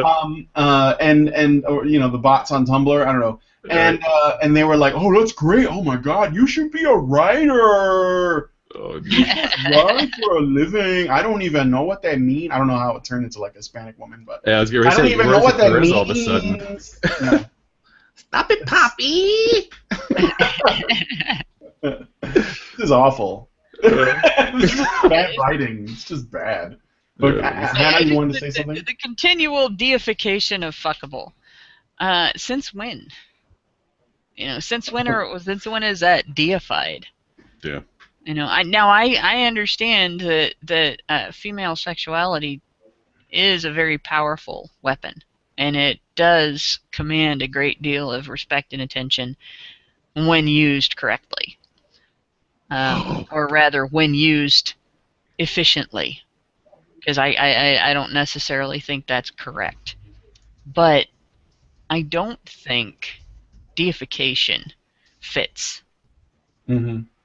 And the You know what? idea that these women are placeholders for women, up for it, babes, placeholding for women, she says. What she's basically saying here is you can't portray women, this aspect of women, at all.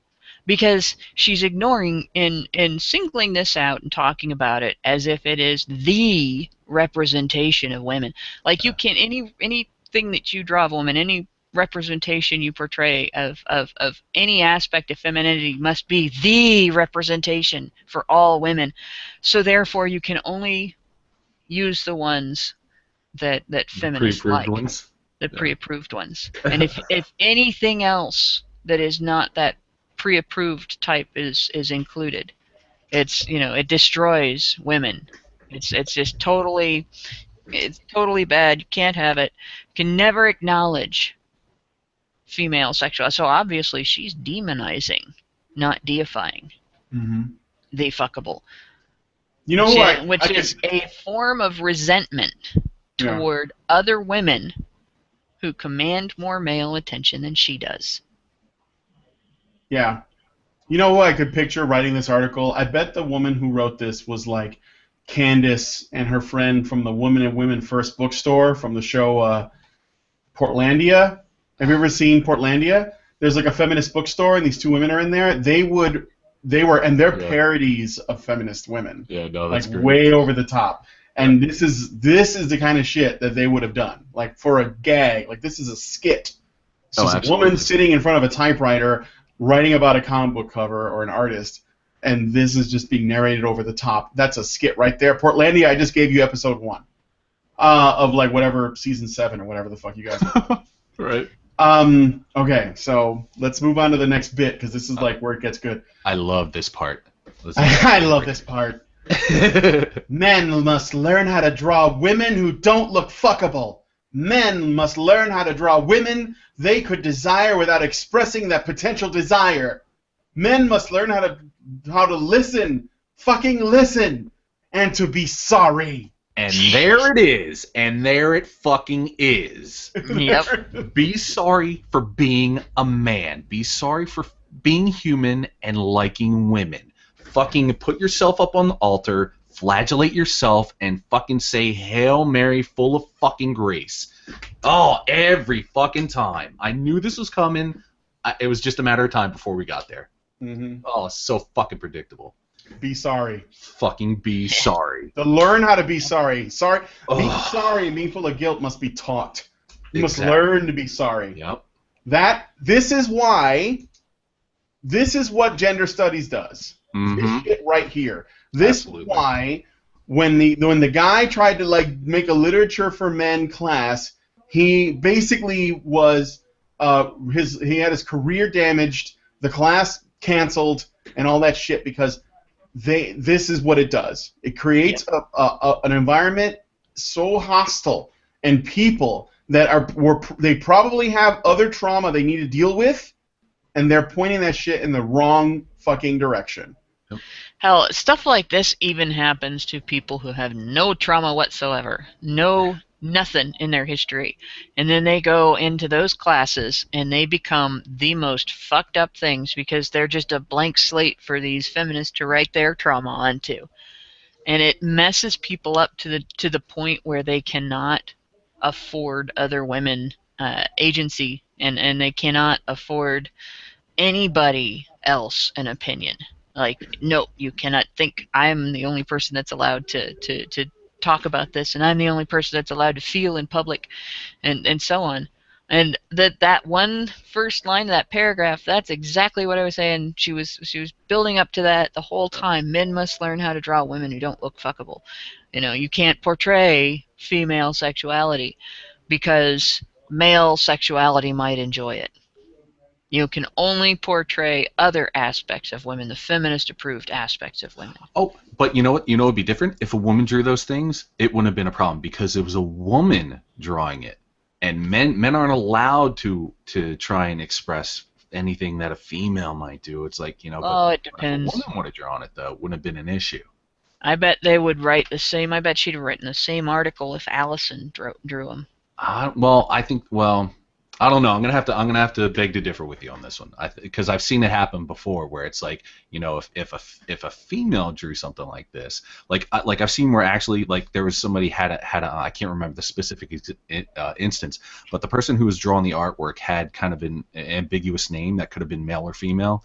It was like Carrie or something like that, and people were really pissed off about it, and they're like, "How? Like this man did this and da da da da da," and it's like, wait, no, the artist is female, and then everybody kind of got real quiet all of a sudden. It was like, and a hush fell over the crowd. It was like nobody was talking about it anymore. You know, it was that. But so, you have to remember, female MRAs don't count as women. Oh yeah, exactly.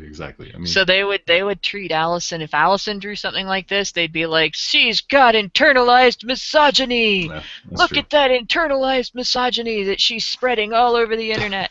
She's vomiting her internalized misogyny onto the linoleum of our souls, Under the carpet. Somebody needs to get some carpet cleaner." Somebody call Roto-Rooter quick. We got to clean this up. Some fabuloso. There you Yes, go. this is Somebody this, have Febreze. woman. Quick, somebody bring Febreze.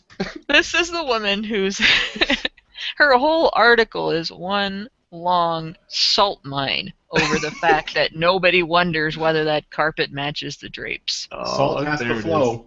There it is. The salt must flow. All right, Yep. so let's move on to the images. So there's some captures from Twitter or embeds or whatever you want to call it, and you have a picture of because I think when you read history you go up, right? So I guess it's the order must be bottom to top. Man, probably. It's a picture of Power Girl. This is a Frank Cho cover, Yep. and he's trying to basically he's just venting about the outrage bullshit. And one of the reasons why is if you know Frank Cho, he draws sexy women. That's like the thing that he does. He's but he's a good artist in his own right, period. I mean, he draws fantastic animals and dinosaurs and so on. And he draws dudes that are good too. But women is sort of like what he's known for. It's what people think of, right? Yeah. So somebody from Mushface Comics or at Mushface Comics wrote, have you seen Frank Cho's sketch covers with the outraged Spider-Gwen on them? Hilarious. And he's done a whole bunch of these sketch covers. Yeah, And this is, one with Spider-Gwen taking a bullet to the forehead because she became the person who always pops out and says, I'm outraged, at whatever the image is. And, this is just sort of a gag at the expense of Power Girl, but, it's just a funny tongue-in-cheek. It's cute. It's funny. Whatever. And Liana Kersner says, this outrage only denies female characters this outrage only denies female creators and characters opportunities. It's not helping things. Now, I don't know whether Kersner is for or against this cover. I don't know what that comment means. Yeah, she's actually posed for Frank Cho before, and he actually is strong based on her. Yeah. Oh, I see. So so it served her. Right. Yeah, no, Kersner is she's a sex positive feminist. She is, Kersner's cool. Liana's cool. She's a bit of a hair trigger, but Liana's good. She's good stuff. All right. Okay, so let's move on.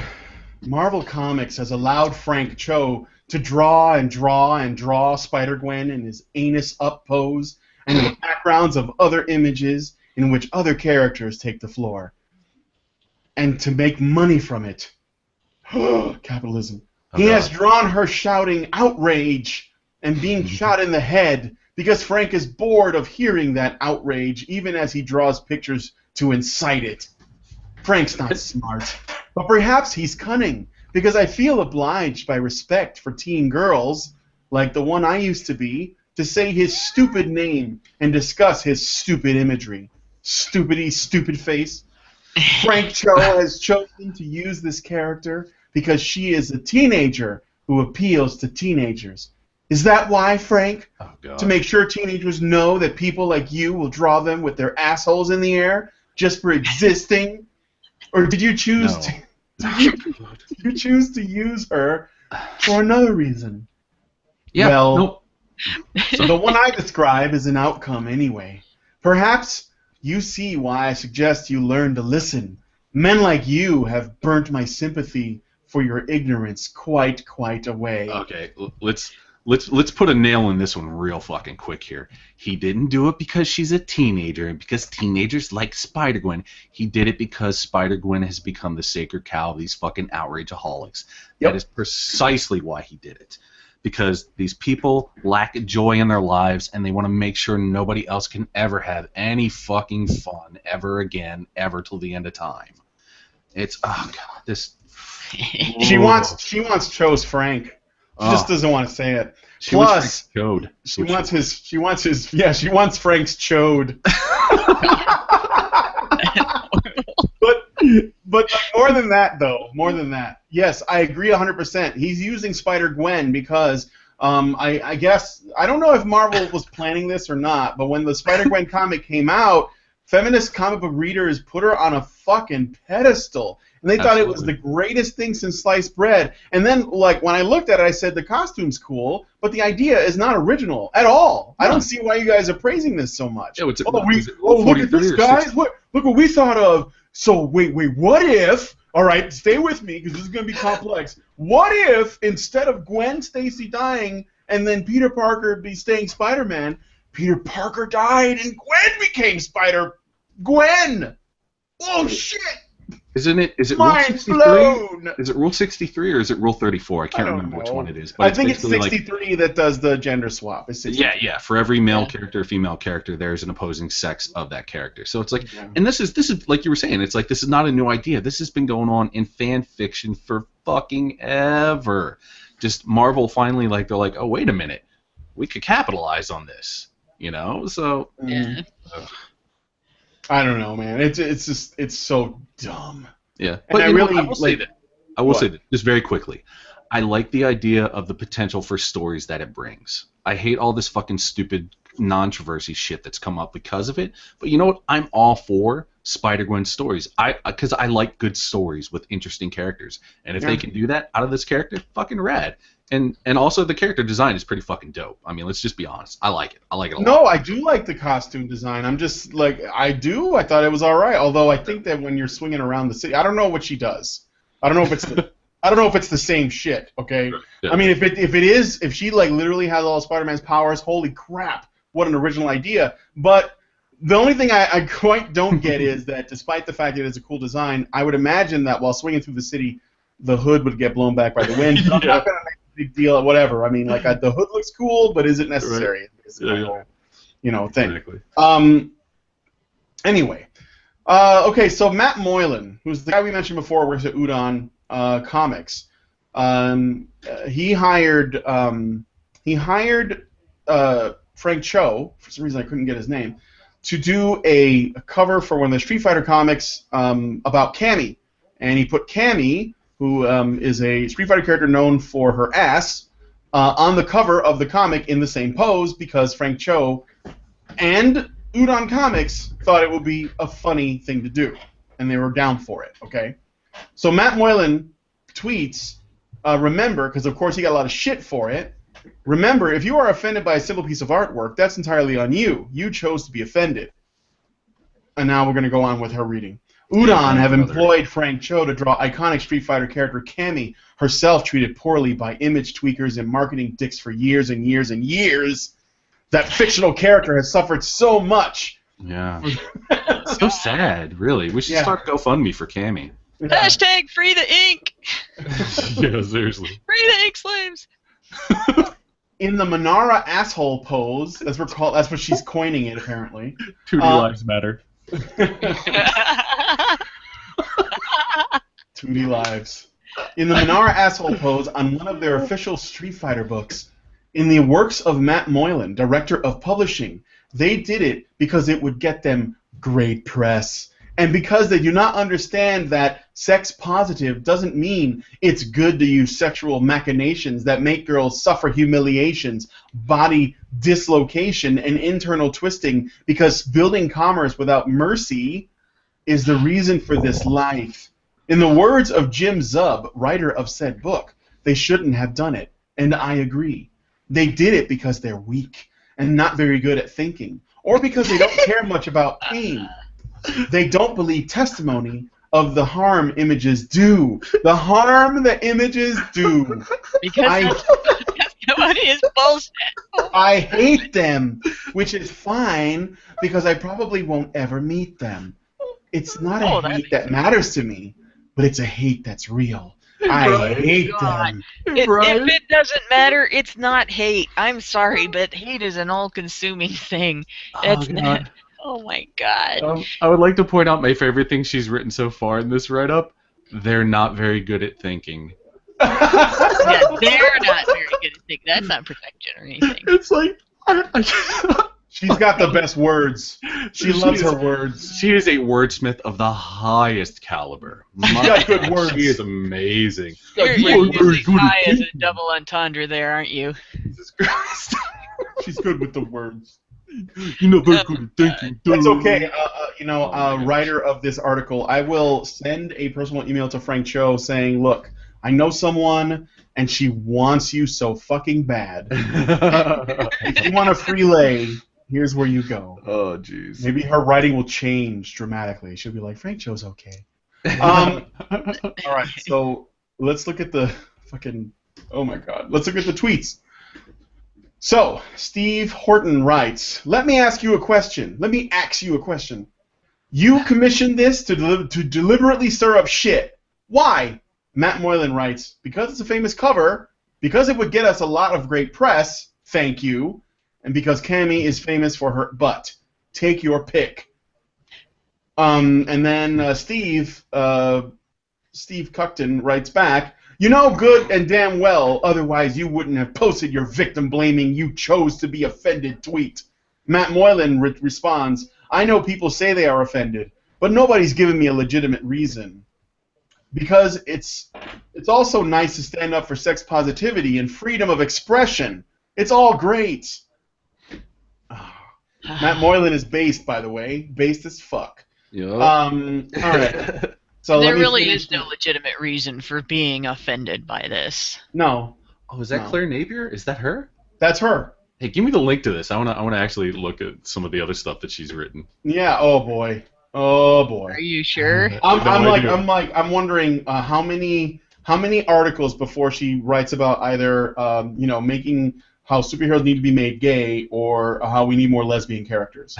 I'm serious. I'm serious. How many articles? Like I'm gonna say two before we get to that. Before we're talking about shipping dudes together, making Captain America gay for the Winter Soldier, or something about how we need more lesbian heroines or something. I can guarantee that she's written that. Oh, for sure. Anyway, How long until she starts writing about the padding inside of her cell being misogynistic because it looks like she's staring at hundreds of boobs on the walls? The padding represents the linoleum on her soul.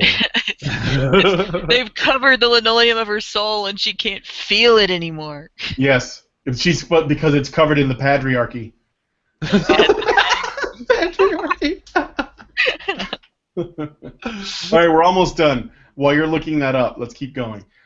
I've lost count of how many women around me have said they don't care about Frank Cho anymore.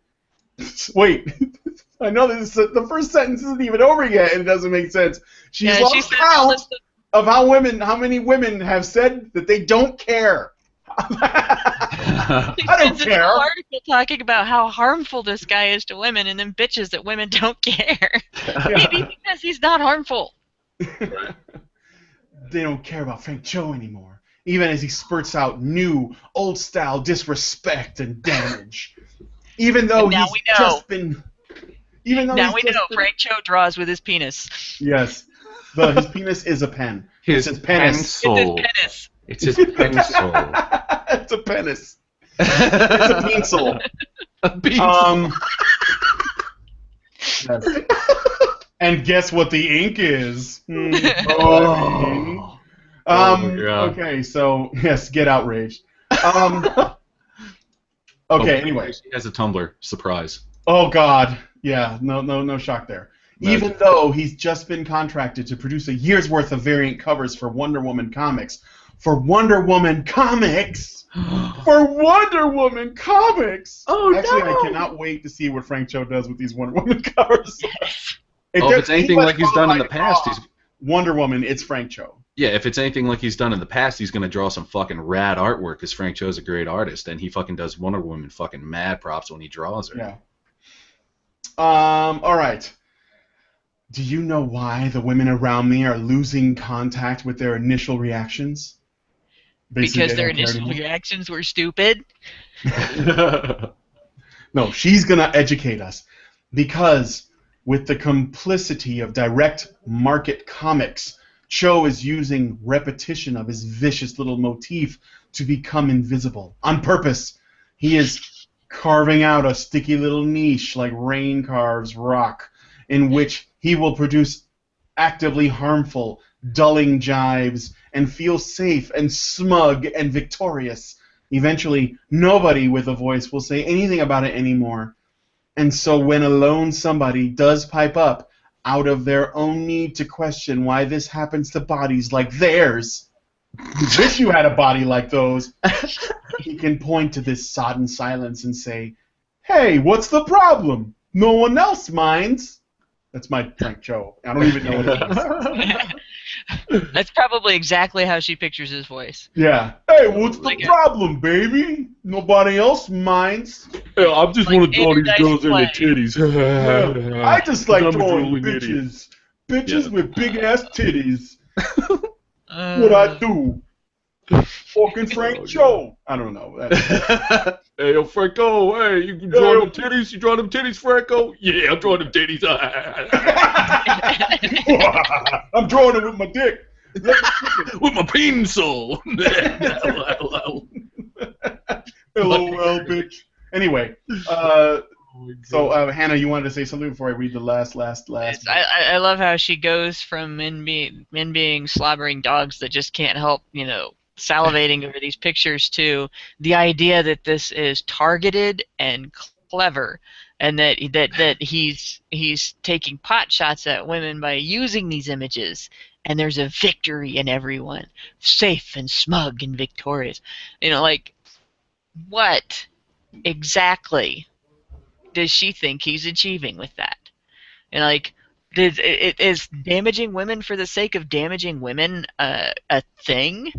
That really kind of blows my mind, because what does she think men get out of that? What benefit does she think a guy gets out of that? Cutting his potential fan base in half?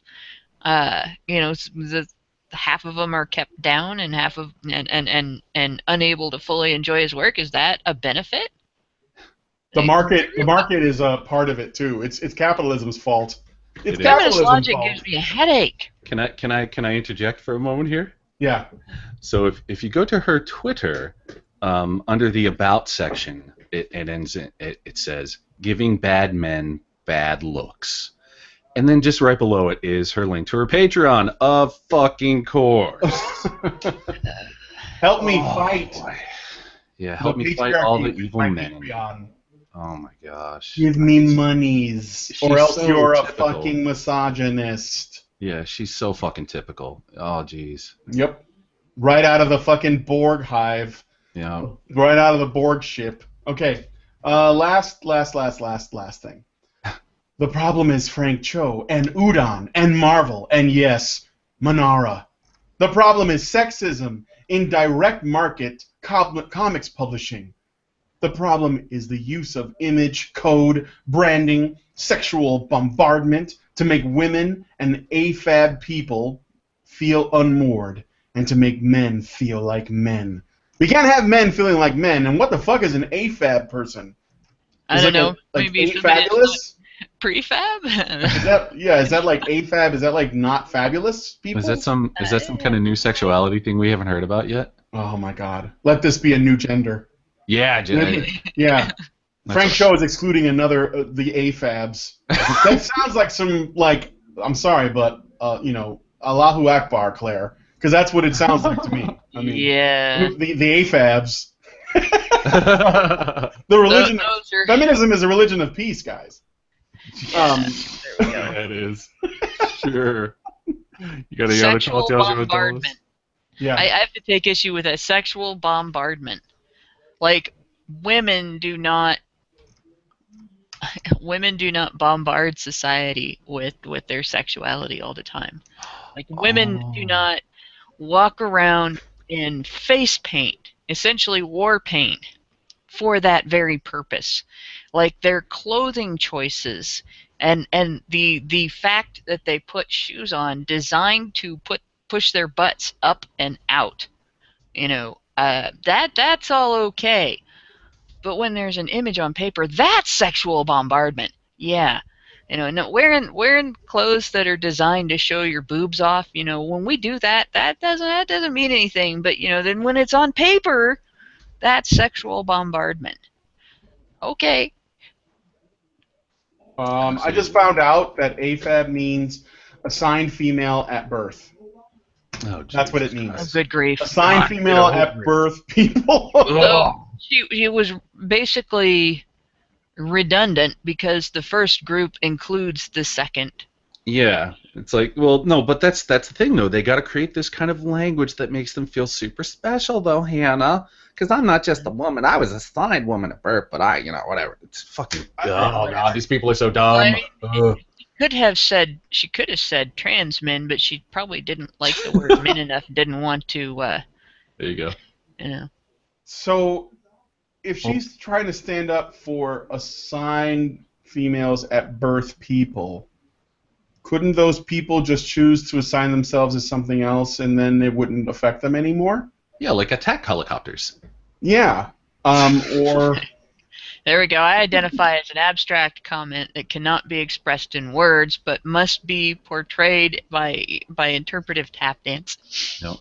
I identify as the light cycles from Tron because they're fucking cool. I want to point something out. This is interesting. I'm perusing her Twitter right now, and I'm not trying to call her out or anything, but it's funny because she has a picture of her bookshelf next to her bed, and one of the books on the top of the bookshelf is The Princess Bride, which by all accounts any good feminist shouldn't ever read because it objectifies a woman and makes her into a prize.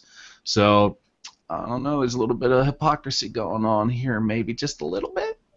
Maybe practice what you preach. Well, it's all about picking and choosing what you want to be. Oh, what? Okay. Nuh-uh. Let me show that card now since you're not screen sharing anymore. I'm gonna That's fine. put my camera, maybe. Okay, there it goes. Let's see if it'll work. Are you trying to share screens? Oh, okay. Here. I don't know if I. Yeah. How do I present to everyone? There you go. Yeah, the ice cream eyes or the mouth eyes guy. Yeah. Yeah, that image. Like I bought a bunch of these clear back in '92 or '93, maybe '94. I don't know. It was whenever I started buying Magic the Gathering cards, which I don't have anymore because I got sick of them flooding the market with new cards that were the same cards and then banning the cards that were already on the market, so you had to buy the new ones. But this is the image I was thinking of when she started talking about men as about the eye food thing. Oh yeah, eye food. Yeah, eye I oysters. don't know if it's I'm holding. He's got mouths for eyes. Yep. Yeah. So. That's some creepy shit. All right. Well, that was fun. That was a fun story time with Doge bit right there, and yeah, I mean, again, you know, there's no point responding to this person because she's obviously very, very ill. But it's still fun for us because I wanted to get some kicks out of it. So, and I did. And that was basically what we're, you know, just sort of having a blast with that. Guys, I'm going to put a poll up on the show. I didn't do it yet, but I'm going to do it now. It's really a straightforward one. I just want to know if you are Team Cap or Team Iron Man in the poll, and what your thoughts are, you know, about the stories, especially the Captain America one and this fucking reading that I just did.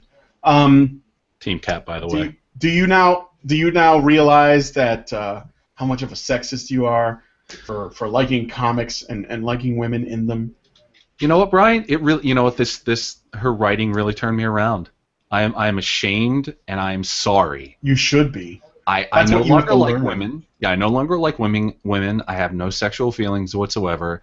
I am an androgynous husk going forward from this day on. What we need are androgynous husks that used to be men in order to be feminist allies. That's why we can't identify you as actually a man. You are an AMAB. Androgynous husk. Assigned male at birth. I'm androgynous husk ally, and I'm an That's what I am. Yes, but yes. Do you feel it right down to the linoleum of your soul? Yes, the carpet and the drapes do match. Thank you very much. Oh, well, that's nice. And I have learned something about Scott that I never really Aha! Well, you know, the question has become a moot question anymore because anymore now you can get when you go to get your hair dyed, you can get a small amount with cornstarch in it that makes it thick so it doesn't go where it's not supposed to go. And they call it a batch to match the thatch. Wow. That's a thing, huh? Yeah, not that I can do that because I'm allergic and that would be a really unpleasant experience. Oh, man. Yeah. All right. It's time. It is time for us to take our leave. Yeah. I want to thank Scott and Hannah for joining us, and I want to thank. I'm sorry. I just failed. I want to thank the woman who wrote that beautiful, beautiful article for giving us something to laugh at, and I want to thank Matt Moylan of Udon for standing up to her, and all these motherfuckers that try to control what we make. Yeah, I'll see you guys very soon.